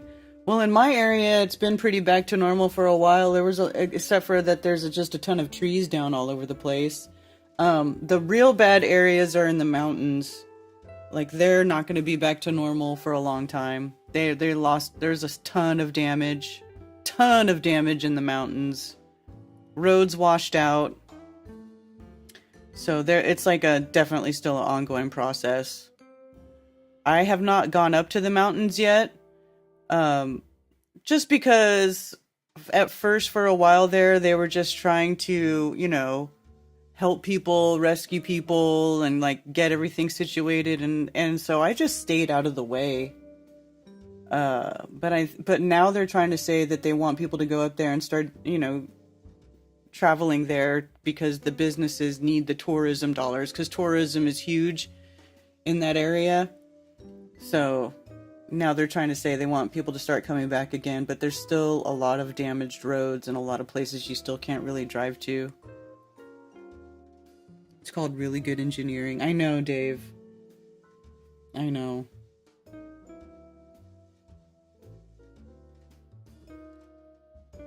Does anybody have a problem with the maths I did to figure that out?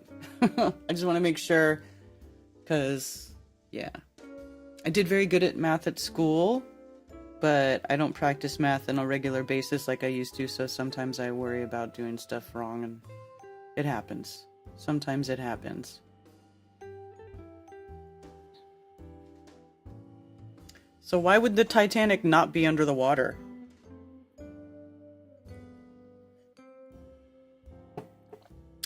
Where is it then if it's not under the water? Do you have any camera advice for the globebusters going to the Antarctic Sun observation?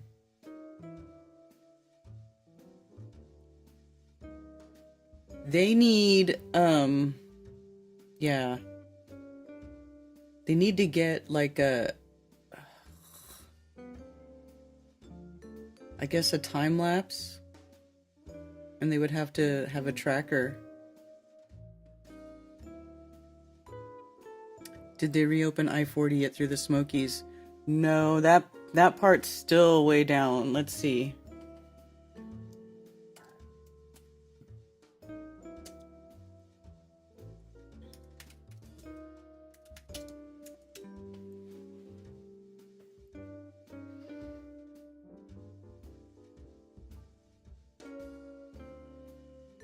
I-40 closed. Is I-40 open? Let me see. I don't think it is.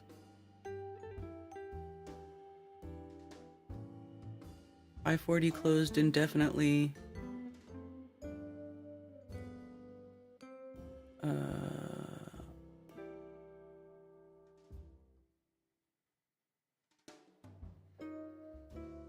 Closed indefinitely. Travelers between East Tennessee and Western North Carolina will continue to take alternative routes in the aftermath of Helene. North Carolina Department of Transportation said Monday a stretch of Interstate 80 or Interstate 40 in the Pigeon River Gorge would remain closed indefinitely as efforts to repair parts of the interstate damaged by Hurricane Helene last month continue.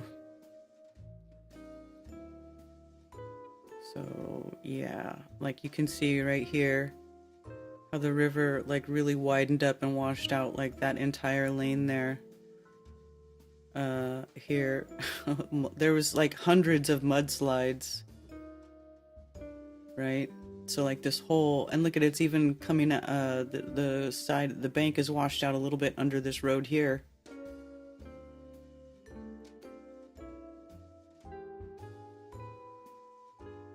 And then here, look at this road right here. This exit goes off to nowhere. Like there's nothing. There's like nothing left right there. It's wild. So, yeah, I-40 is really, it's really a disaster still. They like have to probably have to blast more stuff out of the side of the mountain to like recreate that road there because it's literally gone. You can see the whole side's washed out there. They'll have to like, and so you can see right here in the rock, right here on the side where they had to blast it to even make this road in the first place. And they're gonna have to do that all over again.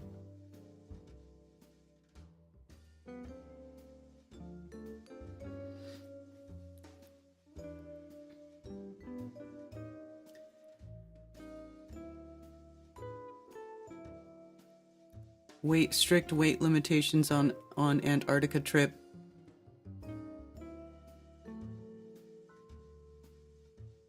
They may just have to take turns manning a camera, and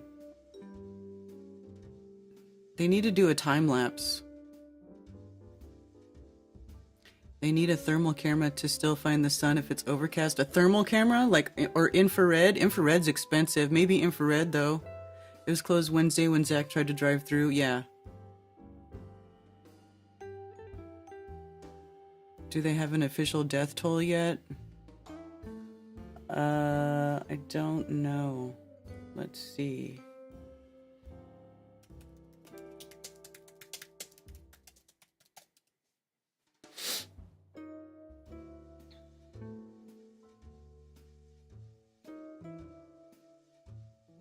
NC Near's final tally of Helene deaths county by county. This is October 18th. This is already a month old. Do they have anything more recent than that? Let me see. News. Anytime past week.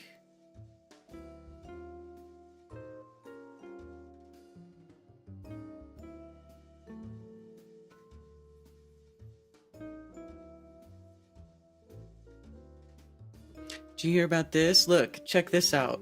This happened. I remember I watched this on the news. Some driver went on the I-40 and it was this woman and she went around the barricade and ignored it, and she drove right off the cliff down to the water, and then she died.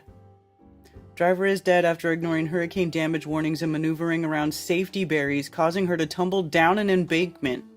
The accident happened around 8 p.m. Saturday on Interstate 40 East, which had been washed out by the hurricane. That happened.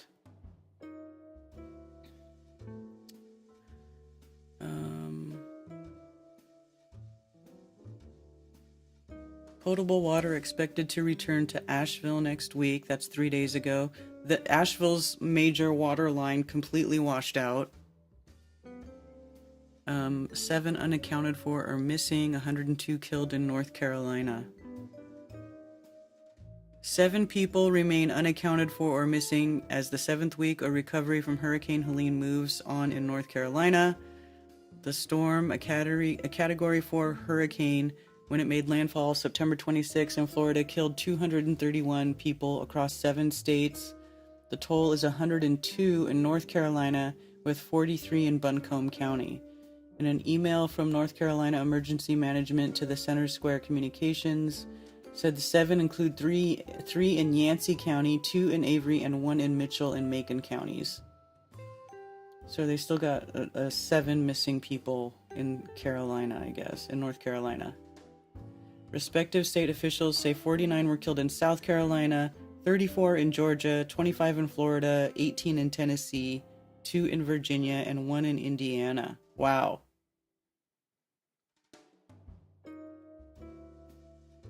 Helene is the 4th most deadly hurricane from the Atlantic Basin in the last 3/4 of the century.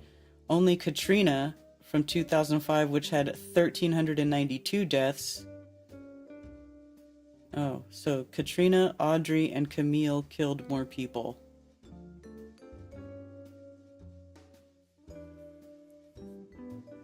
Total road, according to drivenc.org, the total road closures because of Helene remains 294. This includes 1 interstate, 21 federal highways, 30 state roads, and 242 secondary roads.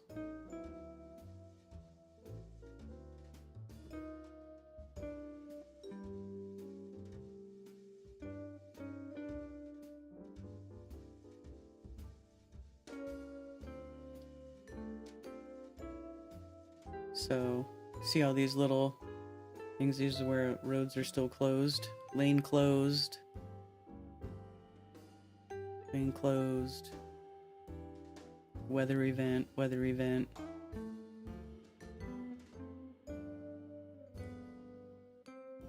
Here's Spruce Pine. That's where that quartz mine is.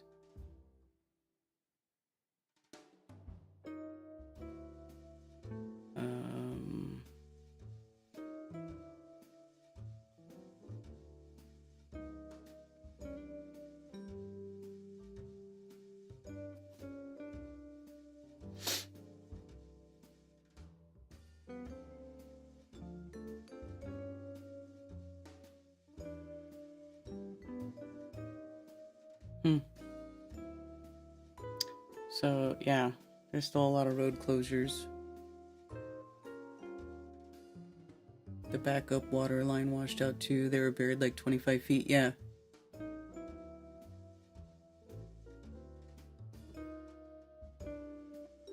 Most modern house security cams have IR, I believe. Might be an option for...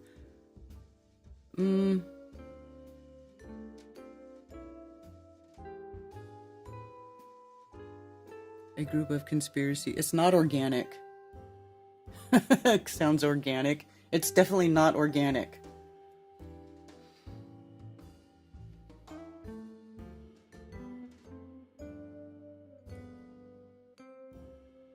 I'm so glad you guys did not get caught in that, though. Thank God you guys are okay. You don't trust those numbers for a nanosecond? Well, you know, I know there's a lot of people who keep saying that there's more people missing, that the numbers are way higher. But, like, and I've been trying to confirm that by looking in local groups, like local Facebook groups and stuff, and like looking at their, you know, their documents that they're sharing and stuff. And honestly, I don't see proof that there's thousands of people missing. It's just not, nobody's talking, nobody from the area is saying anything. Like, you'd think if those people were really, you know, having to step over dead bodies, they would be saying something about it. But they're not. Like, it's not really a thing. So I don't know. I think that there's a lot of people, you know, still putting out, because right from the very beginning, people were putting out, you know, just crazy fake stories about everything. You guys want to see our dinner pic from the other night? Look. Oh, look, there we are. Oh. My mom's right there, but you can't see her. So for me, in fact, there was one guy who was sharing stuff like that, and I was like, well, can we, can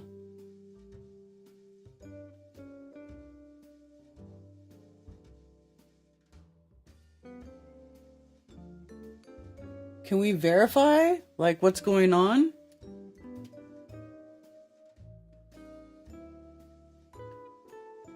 So, and one guy said that he was going to Arizona to verify, and I never heard him come back and be like, yep, bunch of people missing, like nothing. There was nothing about it. So he either failed to come throw it back in my face that there were in fact a bunch of missing people, still a bunch of thousands of people missing still out there, or he never found any evidence of it. So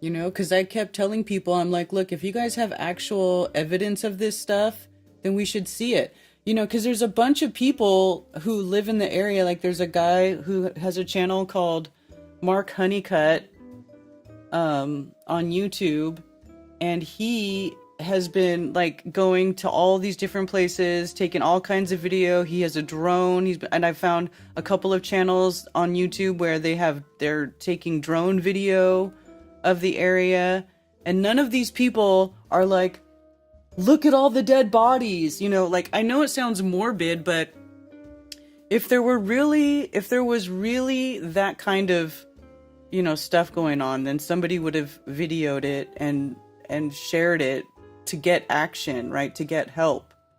Because why wouldn't you, if that was really going on?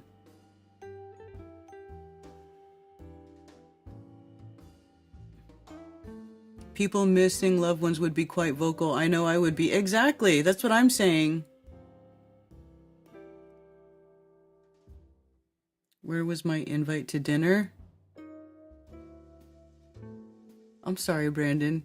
It wasn't really like a meetup. It was just like a birthday dinner hangout type thing. I'm sorry. Now I feel bad. That's why we were looking at very local sources. Asheville is less than an hour away. Right, exactly. Like, it's not that far. Like, if there really was this kind of stuff going on, it would be a way bigger deal around here. My brother had that a few weeks ago. He was puking for like 3 days. Ew. And we've got people, like, isn't there, there's a guy that comes in my chat who lives in Asheville. His name's, what was his name? Is it Unindoctrinated? Or no, it's Mike D for life or something. Based Mike D. That guy lives in Asheville. He lives in the area. His house was destroyed. If you'd think that if he was like seeing piles of bodies around the area, then he would be in my chat going, Karen, tell everybody that there's dead bodies everywhere and we need help out here. This is crazy. So many people, you know what I mean? Like, hey, DJ New Moon. So for me, I pretty much am just, since I haven't been able to find any proof, and I'm here, I'm not that far away from it, I haven't been able to find any proof of there being, more than that missing. I'm just gonna go with those numbers because that's the information we got, and nobody's saying anything different. None of the local people are saying anything different. Free Flow is there. Did he move to that area? I thought he was the other way, down by Charleston. Hi, Plain Truth. Well, we do want to get we do want to do a meetup, and plan to do a meetup at, and everybody go to the Boltons. But that's in Mountain Holly. So it'll be a little bit of a drive, but we should all try to do it. We should all go patronize the Boltons, the Bolton Sidewalk Grill, or whatever they call it now. The music camp guy would have mentioned seeing floating bodies, right? Well, yes, actually, he did. Some of his neighbors did die, you know, and there was an interview with him. Maybe I should play that interview. Let me see if I could find it. I want to play the interview of the guy from the music camp so you guys can see what he says about what's going on.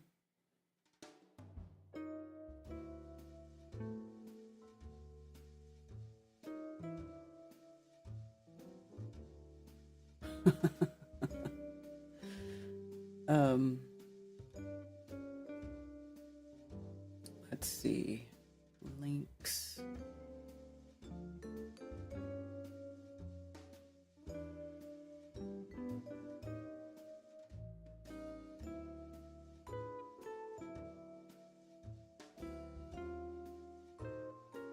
Here we go.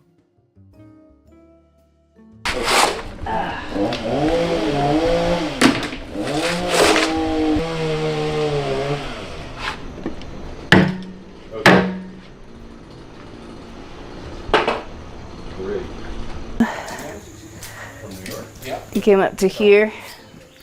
I'm surprised it didn't come through the windows because it's pretty close, and the water was coming up that way, which nobody would have expected that. The theme was Halloween, so everybody was like creepy and movie, but it was a Valentine's. Yeah, this is 2 years of this. You're home. And I cried. I still cry. Yeah. You walk into a place that you know what it looks like, and then it's not there.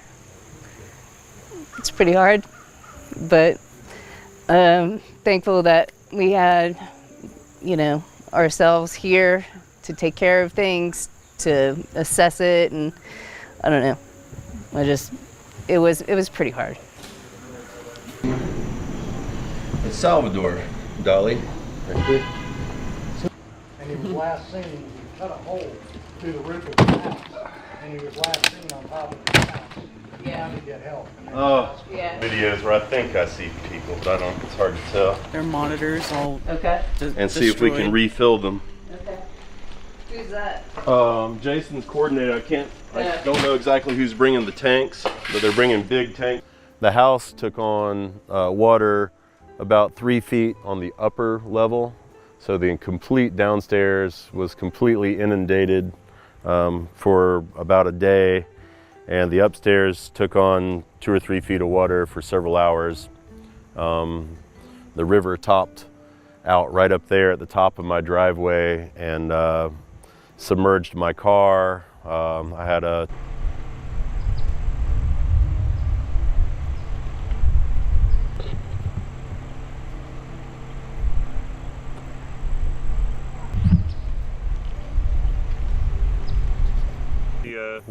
When we bought the house, we were under mandatory flood insurance. About 3 years after buying the house, we were notified that the maps had been redrawn and we were no longer included in the floodplain, the 100-year floodplain. There was mention of a 1,000-year floodplain. But at any rate, the requirement from the bank was no longer mandatory to have the flood insurance. We're not wealthy people, so we opted out of that coverage.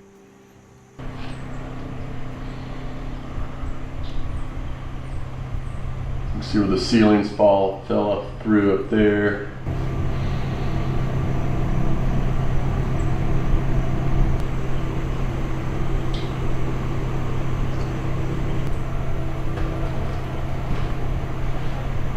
It's gone through like this once in a lifetime. It is. It's probably one of the first things that we really discussed as the storm was coming, and you know, holy crap. But if it's $600 a month and you have a mortgage on top of that, it's just really hard to do. And you know, it was probably encouraged at the beginning, but not. It won't happen kind of thing. So. I don't know, if it wasn't so expensive, we definitely would have done it. It's just one of those things that we can't control. Can you imagine $600 a month for flood insurance? I feel like the wind's coming from that way, so it's probably hitting this pile and. It's there somewhere. Yeah. It's something though. These could do. We don't know. We're not expecting, you know, obviously to replace the house or anything off of any sort of insurance money. We are applying for FEMA disaster relief, and we are hopeful. I don't quite understand how it all works, but I was informed that the disaster has been elevated to catastrophe, or there's some word verbiage that moves it up so that we might be eligible for further assistance that normally wouldn't be available. But we also know that funds are limited, and while we have really been hit hard, we have our lives, and a lot of my neighbors don't, and so I would hope that they would be prioritized, I guess. Here you go. Oh boy. You can hear a helicopter.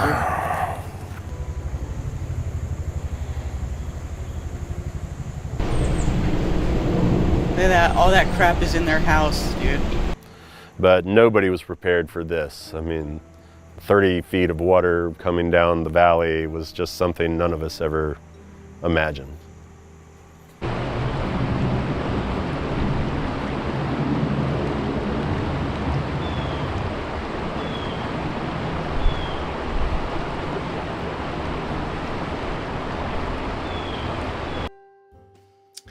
So yeah, that is Libre, and that's what happened to them. Yeah, that's the guy. That was the guy that I was like, I don't even know if he's alive. I can't even get a hold of him. I have no way of getting inside the venue. And then, of course, even the roads to the venue, there were trees down on top of power lines on the entrance to the venue. It was, yeah, it was a crazy disaster.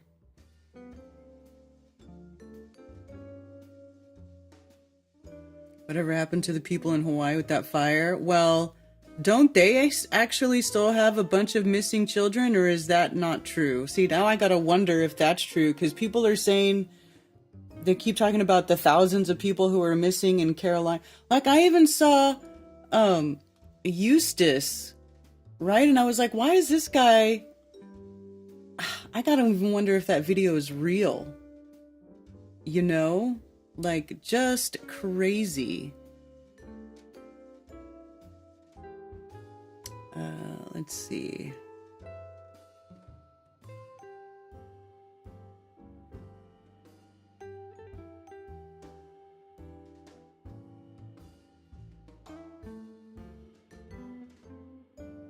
Don't know.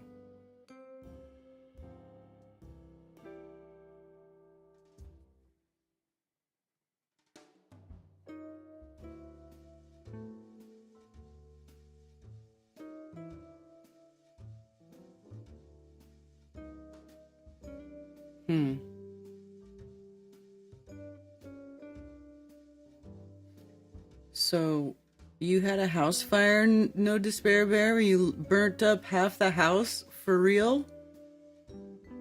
Do not have a fire pit remotely close to your house, FYI.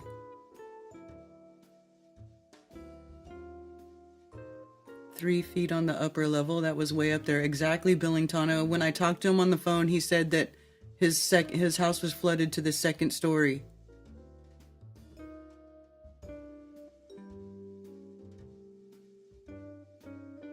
Extra $100 for your little house, Carrie? Yeah. Well, $600 a month for flood insurance there. I can't even believe that.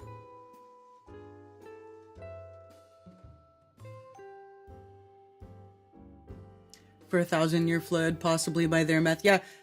And it's like, how do they even know about 1,000-year? What, like, the records don't go back that far. Even 500 years. I was trying to even find, because there's a sign in Asheville that has some 500 flood year plane, and allegedly this flood went above the 500 flood year plain, the 500 year flood plain. But I was trying to find the records of a flood from 500 years ago. Like it was right? Like there's allegedly some bigger flood. And I just started reading about the people who were exploring this area, you know, the explorers or whatever who came here and were like, I forget the name of the guy, but it was like in the 1600s. But there was no talk about a flood. I couldn't find anything about it. So I don't even know how they would know about 1,000-year flood. I mean, I spent like a day and a half looking for it. And I was on archive.org and I was reading through all these really old books, like, you know, reading some of those old, like, journals, like, that people translated, you know, of the journals of these people doing the exploring and all that. So, I don't know. I don't know.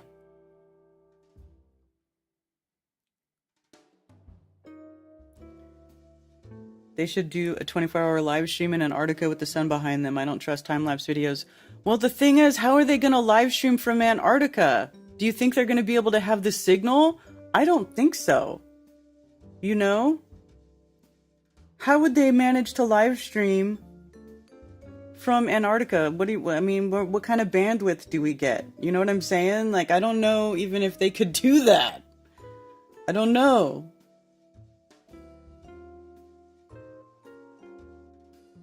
Real life mud flood. Exactly, Dave. It was a real life mud flood. Phil Jones, hello from the UK. There's a lot of shadow banning where if people are talking about missing people that may not be getting out, well, I don't know. But even like in Facebook groups, even local people, what about our people who are flat earthers who are there, who are in the chat? He's not in my chat today, but if anybody sees that Mike D guy, he lives in Asheville and he lost his house. Please, somebody, I wish today, I can't believe, it's like the one day the guy's not in chat. They know what happened billions of years ago, right? They know what happened 466 million years ago, apparently.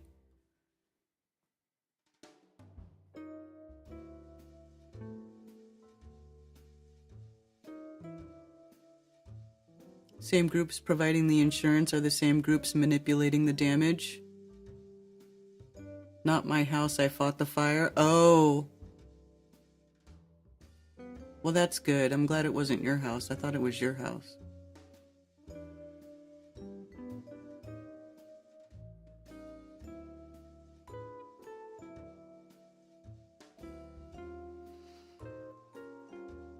Starlink? Oh wait, Starlink is just a cell tower? Right. Where is Sherry Ives? Yes, exactly. Sherry Ives also lives there. And she would be telling... We have people that live there that would be telling us if that was the case. You know, we actually have people there. So I feel like they would say something, right? Don't you think?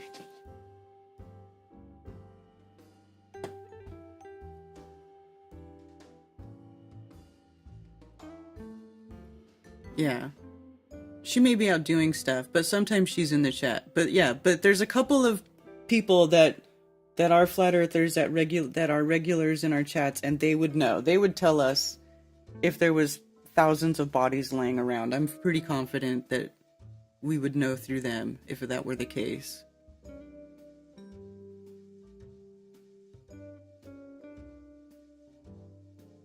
Do those people have access to areas we're seeing? Well, I don't know. I guess so. One guy lost his house. Mike said he lost his house. His house flooded. Just like this Libre dude.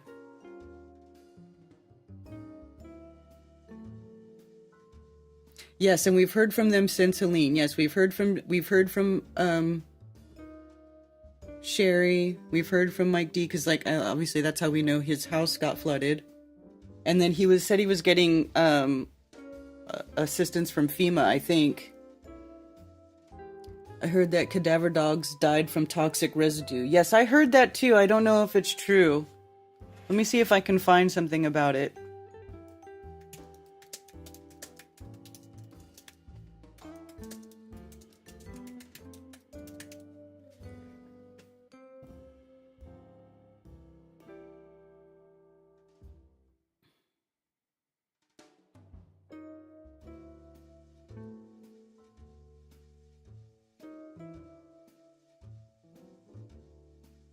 Let's see if I can do past week.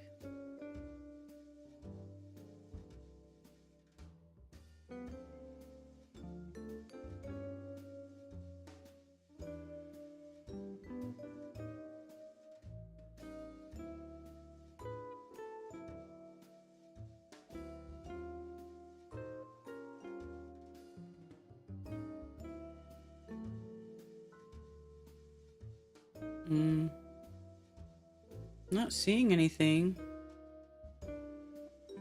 Past month.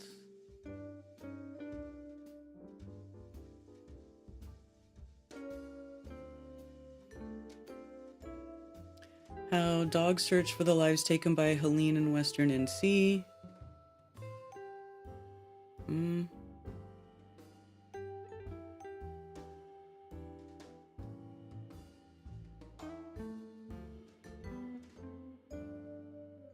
There's decaying food, decaying livestock, and garbage. It could be challenging for a dog to walk through these competing scents to locate the scent of human remains. Na.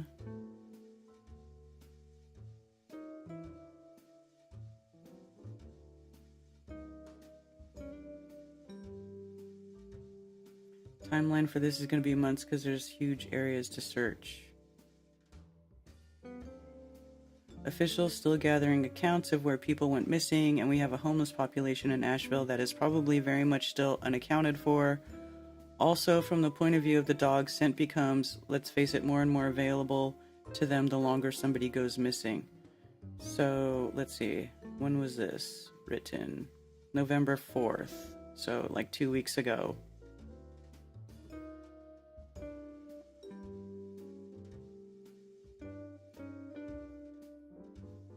If we think about these mudslides and the mud hardening, it sadly increases the likelihood that all of the victims won't be recovered because these essentially become burials. But scent can very often find a way to the surface, which is why we're using dogs right now on burial sites that go back hundreds of years.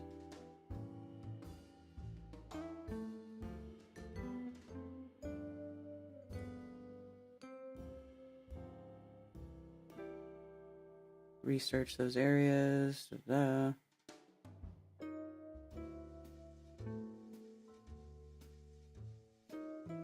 I can't find anything about cadaver dogs dying.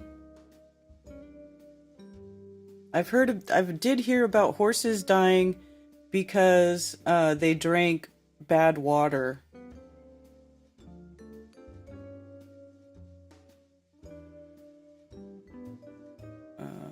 October 27th.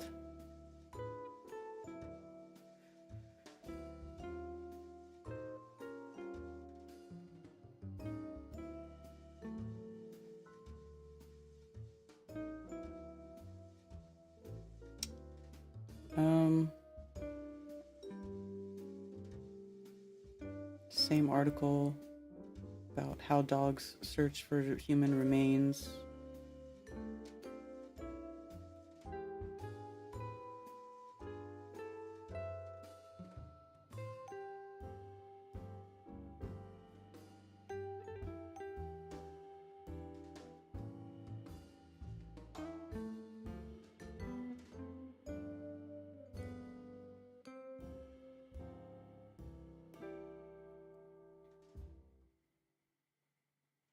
Rubble where he found his neighbor. Oh, how sad.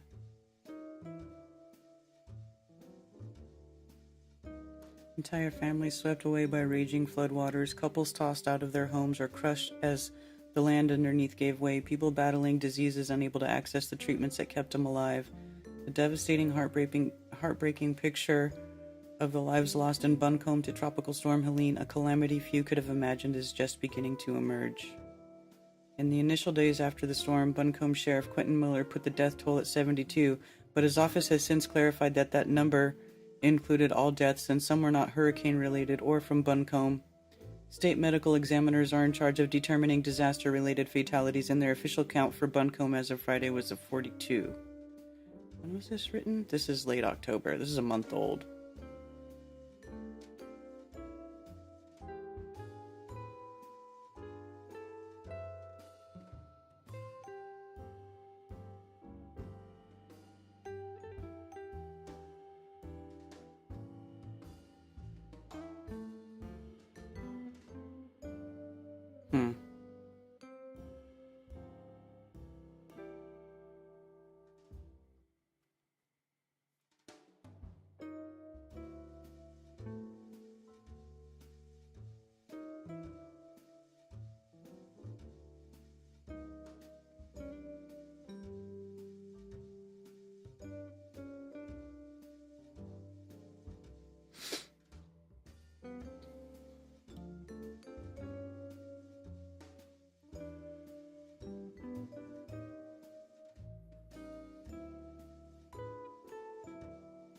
I don't know.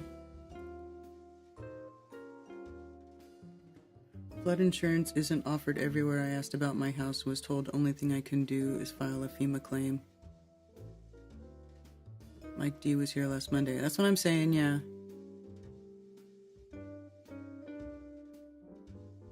Storm definitely happened. I'll be burning more debris today, but there are definitely some tall trees, tall tales in my opinion. Yeah, there's a lot of people trying to get a lot of clickbait. They're trying to get attention with clickbait. It just seemed like the news oddly underreported numbers and kind of buried the study. Well, I don't know. Hey, Ben. Hail.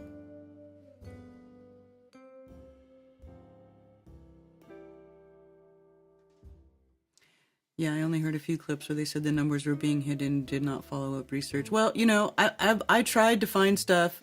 And I'll look at anything, you know, I'll look at stuff where people talk about it, but interview with the lady, let's see.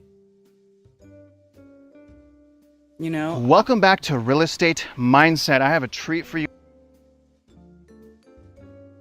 This is another YouTube channel, but sometimes they copyright strike people. Is there a specific time stamp? This is a 24-minute video.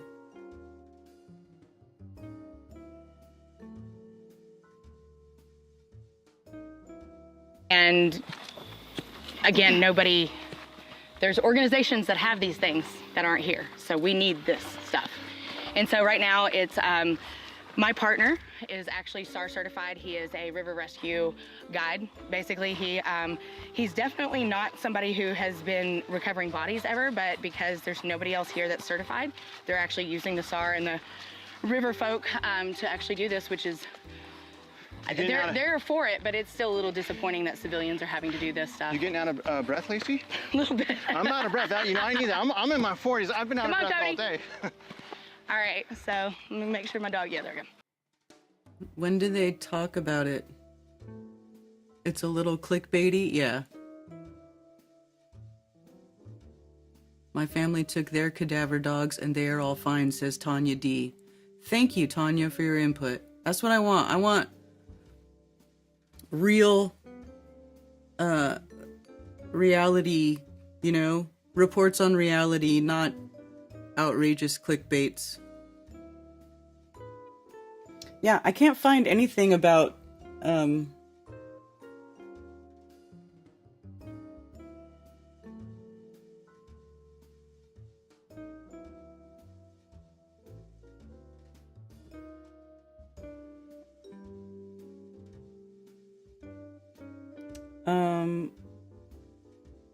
yeah, I don't understand.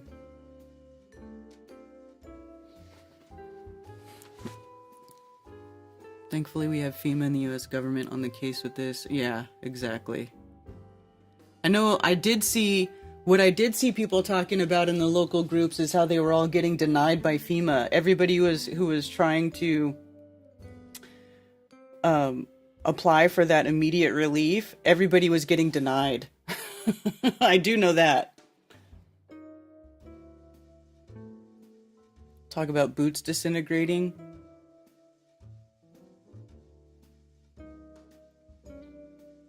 I'm just gonna delete the cadaver dog, and I'll just say toxic mud in Asheville and see if we get anything about that.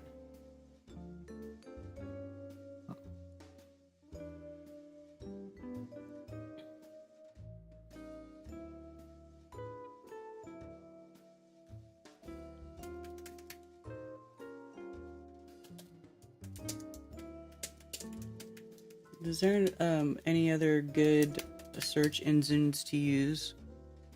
Toxic mud in Asheville. News. Oh wait, what did that say? AI. Was that AI? Oh, come on. Come on. Yes, the mud left behind Hurricane Helene in North Carolina was toxic. The mud was actually toxic sludge that filled buildings, covered roads and sideways, and was a health risk to residents. This is an AI overview. Residents needed to wear personal protective equipment like gloves, goggles, boots, and respirators to clean up the area. Testing soil and water will help determine the specific contaminants and how to protect the people and the government. Or in the environment. Toxic sludge covers Asheville streets.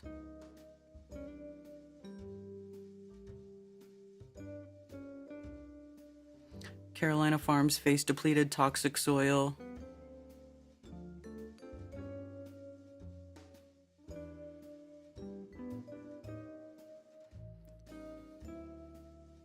First post-Helene soil sample results are in from Marshall. What are the results? According to French Broad River Keeper, Mountain True tested for roughly 135 pollutants and only 2 were present. Isopropyltoluene and trimethylbenzene. What the hell are those things? Of those 2, the trimethylbenzene appears to be the one with the most health concerns. It's associated with petroleum and could potentially present serious human health hazards. Who said the levels of trimethylbenzene weren't high enough to raise significant concerns, but added that residents involved in cleanup efforts should still take precautions to avoid contact with the mud, sludge, and dust. Please decontaminate before going to kitchen or eating. Mud is toxic, may cause disease. Yeah, I saw some, and I also watched some interviews with some people who were volunteers, and they were saying that they were getting sick. Probably because of whatever, the fumes of whatever stuff was out there was making people sick.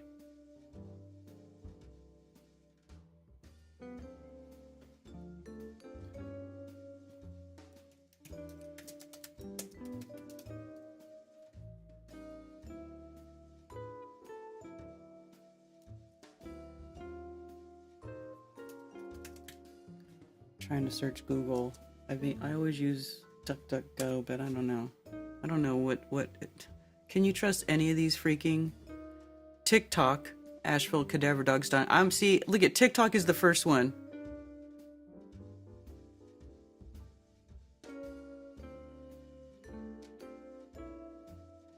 Search crews with cadaver dogs wade through muck of communities wiped off the map by Helene. Swannanoa, cadaver dogs and search crews trudge through knee-deep muck and debris in the mountains of western North Carolina. This is October 1st. So this is like right after.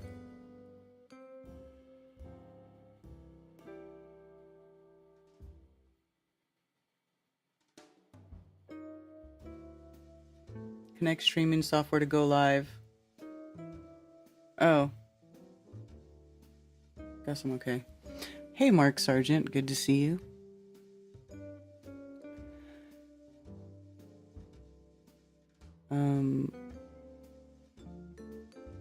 As far as record, Spartanburg County reported storm was worst storm to area ever on record. Really?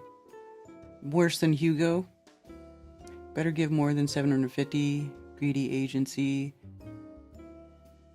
The boots were disintegrating on the 9/11 pile. Bullshit. What? There's acid stones that will disintegrate things when in water. Yeah. Pacolet River flooding that hit area about 100 years ago was concentrated to that one valley. This was so widespread. Yeah. They were saying in the video that Black Rock site near there had buried industrial waste that washed out and into the rivers. Oh yeah, like the Superfund sites. Like there were some Superfund sites that it could have been. That I could see them covering up.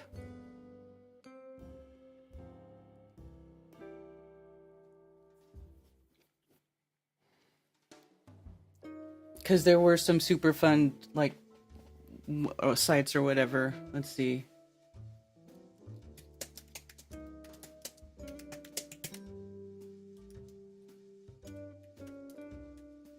Near Asheville.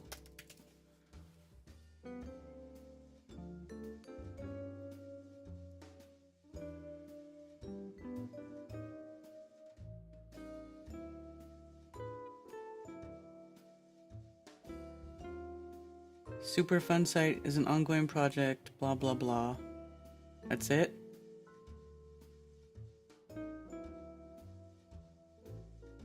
Remedy site map.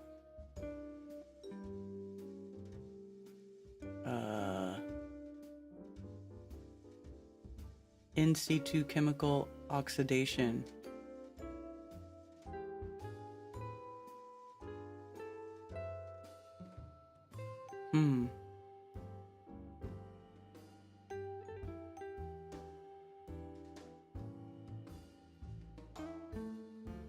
Ongoing site monitoring activity.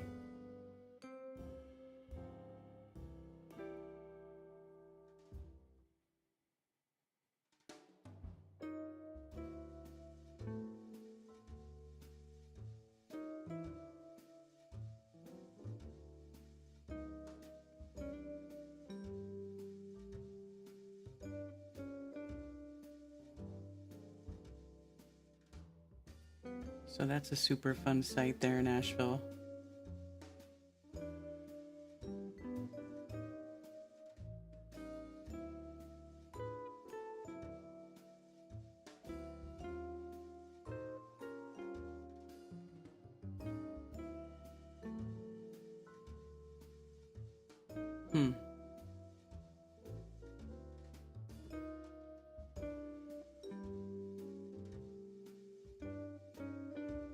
This map shows North Carolina's Superfund sites. Where is it? Show it.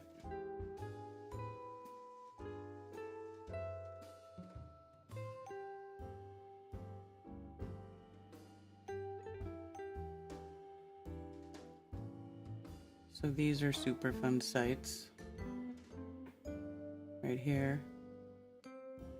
Chemtronics in Asheville. Another one in Asheville.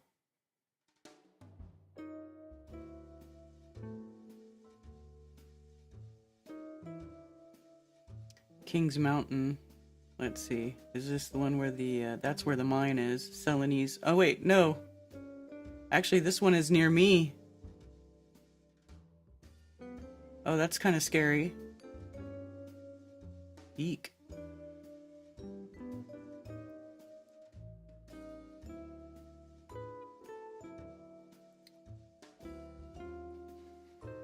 Iron Mountain, one of the worst ones, is by me. Yeah. Hi, Karen. You did your homework for me again. Great. Thanks. There's stones that feel like nothing when in hands, but will boil and disintegrate things when mixed with water. Electrolyzed lithium and water probably isn't healthy either. Yeah. Peace. Hey, Jerome. I heard that many people had buckets of those acid stones. I mean, there's a lot of mining. There's a lot of mines in this area. And there's a lot, you know? So, yeah. Thank you, Carrie B, for the tip. Cheers, lady. Oh, and James Ritchie. I got a tip on Rockfin, too. Thank you, James Ritchie. Thank you very much, sir.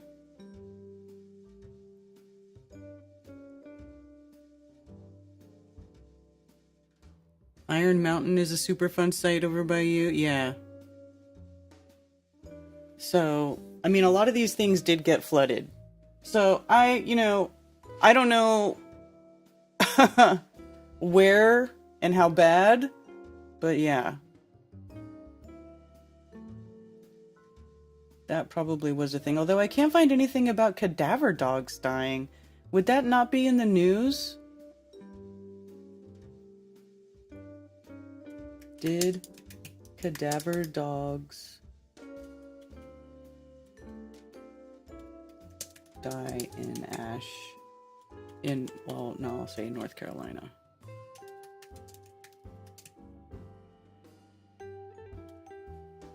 After Helene.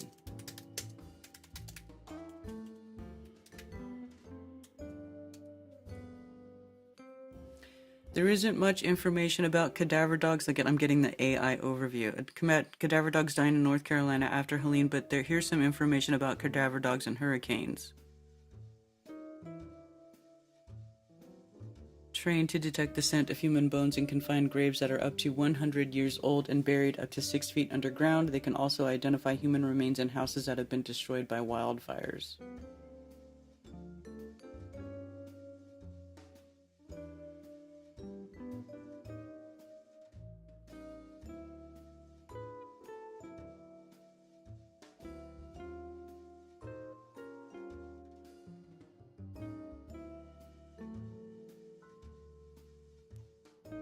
Yeah, I don't think so.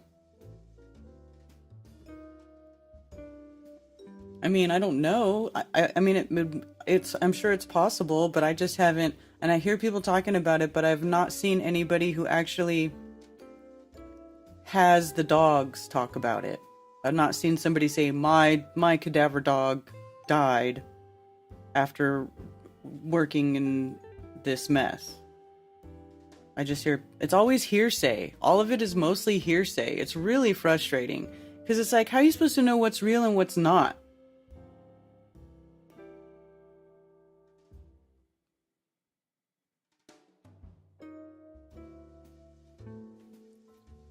Lithium can't take water. It comes apart immediately. It only has one electron in its outer shell, so it can't even take air.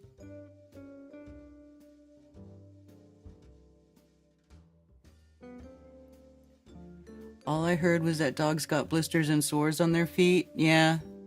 Talk about cadaver dogs dying also, so whenever you get a chance, you should watch the whole thing. Okay, but do they actually interview somebody? I just don't trust a lot of these YouTube channels, you know? I just don't trust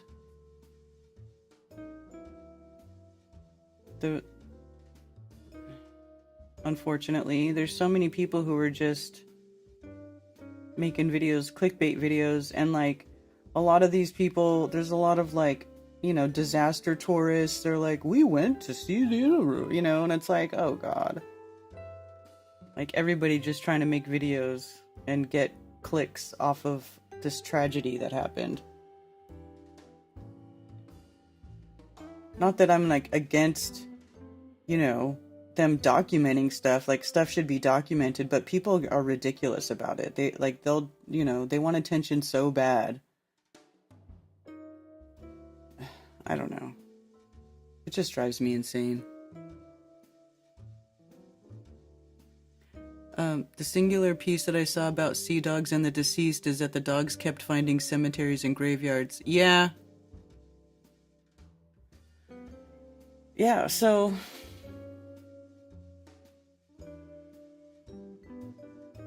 I mean, if anybody's got another link or something about it, you know, I was looking at basalt and petrified wood for somebody the other day too. You know, I'll look at stuff. I just have yet to see anything that's actually credible that talks about that happening. You know? And it's not like I just don't believe that it could happen. I just don't see anything where, you know, that shows there's nothing credible. You know?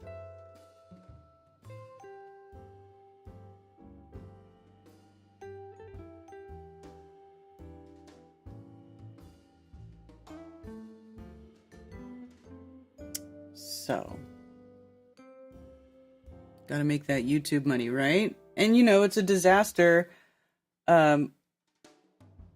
And so people are looking on YouTube for videos, right? Because they want to see about the stuff that happened. And then there's just people, you know, it's just irritating. Secret toxins left behind after Hurricane Helene. Lobbying by the chemical industry and weak regulations are obscuring details about industrial toxins contaminating areas hit by disasters like Hurricane Helene. If Trump takes office, his administration will likely weaken disclosure rules further. Yeah, look at the mud. It was a literal mud flood. Store owner clears mud from his shop at Biltmore Village in the aftermath of Helene. Right. Saturday following Hurricane Helene, soldiers warned Whitney Anderson about the mud. Anderson and her family were going for a hike up a hill to get a view of Biltmore Village, a historic shopping and dining area with the city limits of Asheville, North Carolina that was devastated by flooding from the storm. Thick mud encased the village, leaving roads buried and cars partially submerged. As the group started up the hill, members of the National Guard warned them to stay away from the mud, saying it was highly toxic. In the weeks to come, Anderson learned that residents in nearby towns along the French Broad River were reporting that the mud caused chemical burns and ate through clothing and boots. Others complained of foul odors permeating the air as the sludge dried.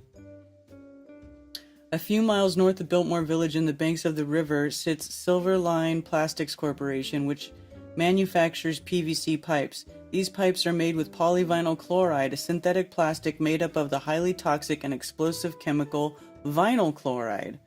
The United States Environmental Protection Agency recently took steps to better regulate vinyl chloride after a train shipment in East Palestine, Ohio last year, leading to a massive ball and burning gas. Exactly. So it was that same stuff.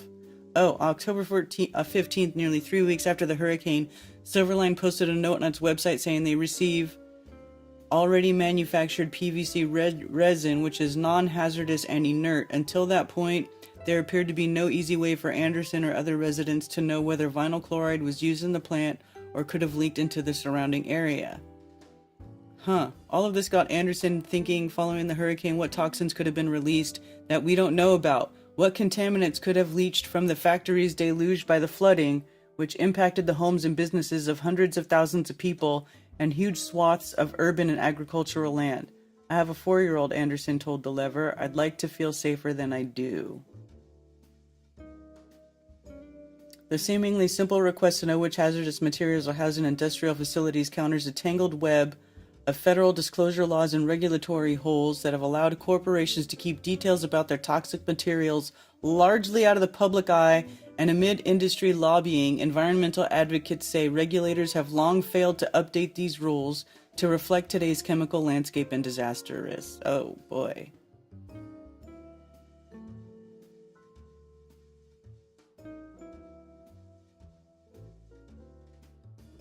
So they're saying they don't even really know what's in what could have leaked into the water. That's what they're saying.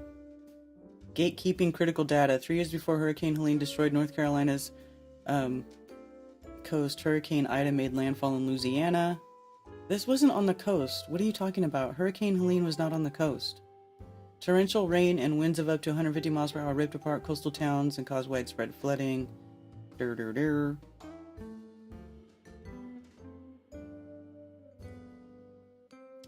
Currently, there are approximately 12,000 facilities nationwide with a risk management plan, 2 of which reside around Asheville.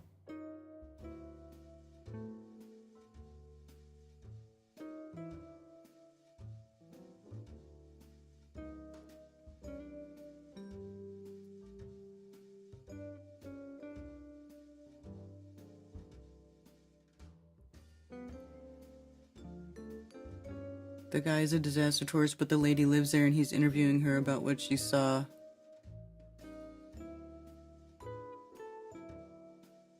A ballistic expert canine is a neighbor of mine. This dog can smell bullets, etc. Don't know if he has other skills. He obviously doesn't mind bud smoke.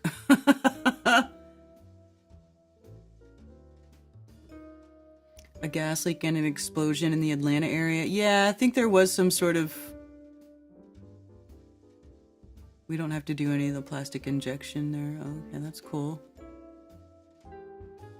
Well, I'll have to listen to that video and see what that woman says.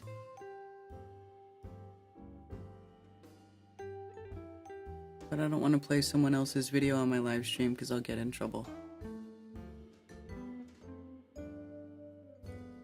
But I would think, but here's my thing though, like if the cadaver dogs are dying, I feel like it would be a much bigger deal. Because how much does it cost to train one of these dogs? And aren't these dogs pretty valuable? Like once they're trained, if they become experienced cadaver dogs, aren't they expensive? And wouldn't that be, you know, and also the people who own these dogs, that would be a loss of income for them. Like that's detrimental to their business, providing that service, right? I don't know. I just feel like it would be a way bigger deal if that was really happening. And how do you know that she's not repeating a hearsay story? You know what I'm saying? How do we know that she just didn't hear it, like that she's just repeating a rumor? I just would like to see somebody who actually has a cadaver dog talk about their dog getting sick and dying for proof.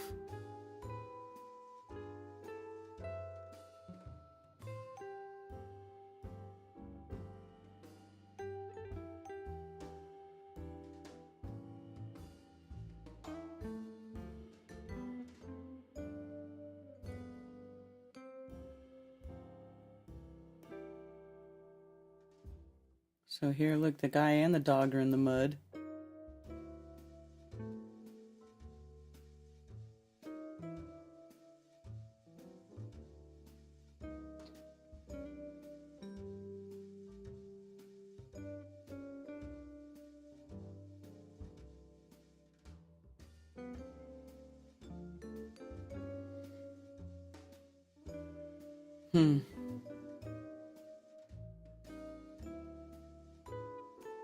Anyway, if anybody finds something like that, if you find more evidence or something to look at, you can email it to me. Feel free to email it to me. I'll look at stuff. People email me stuff that they look at. I got no problem with that. I prefer it not be like 5-hour long YouTube videos, but giant explosion in Georgia. Yeah, exactly. I remember that. There was an explosion.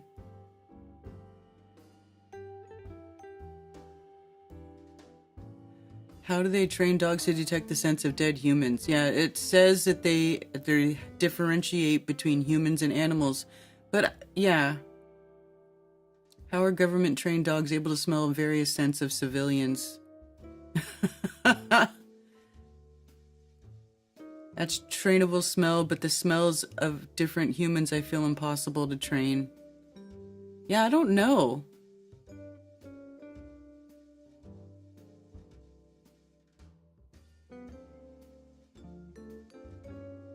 All I heard was that dogs up the... Yeah. I don't know what's going on.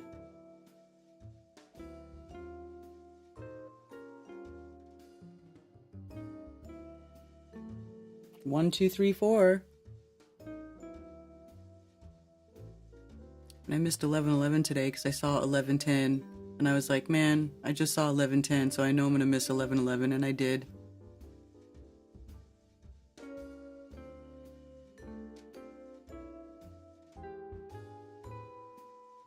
Drugs and ammo and stuff, I don't believe.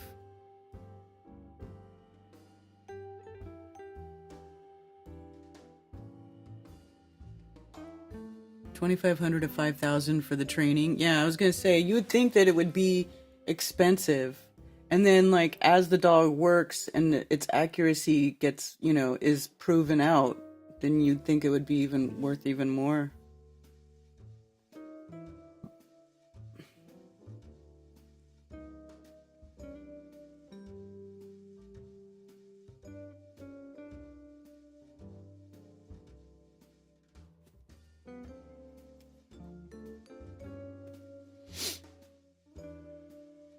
Hmm.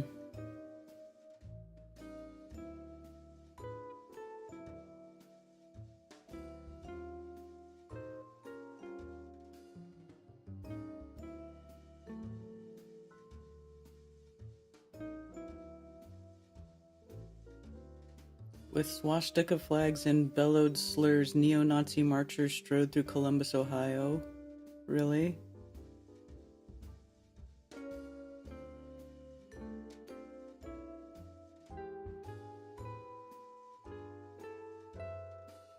A mummified saber-toothed kitten, huh?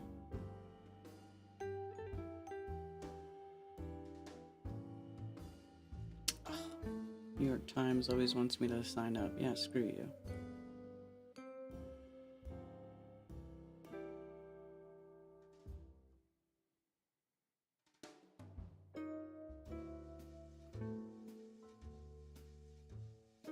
Groundbreaking theory challenges dark matter existence and expands universe age to 27 billion years, you guys.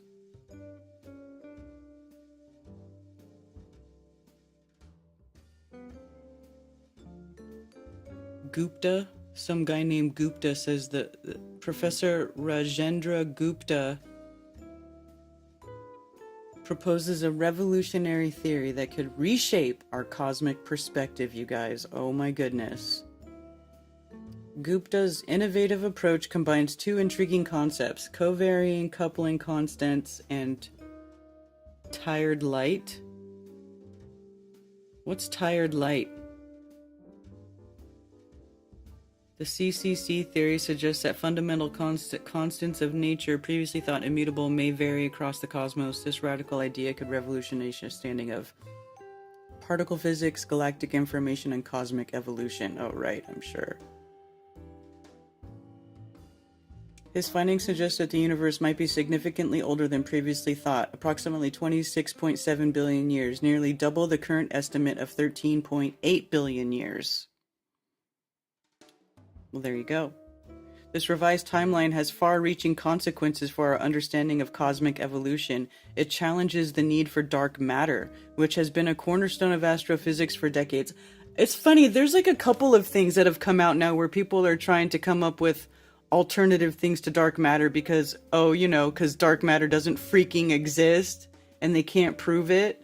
So now they're people who are always trying to come up with like the next theory that explains, you know, why they can't find dark matter. Oh, it's because it's not dark matter. It's constant.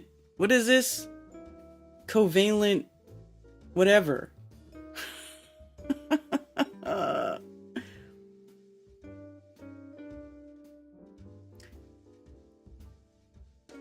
Alternative explanation for the accelerated expansion of the universe traditionally attributed to dark energy. Gupta proposes that this expansion results from the weakening forces of nature rather than the influence of dark energy. Oh.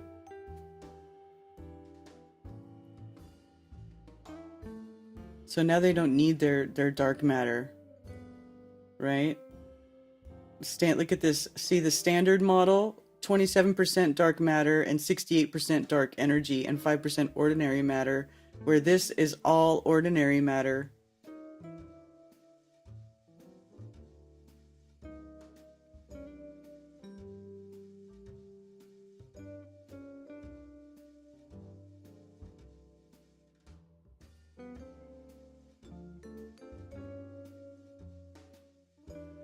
Challenging the dark matter paradigm. Let's see what it says here.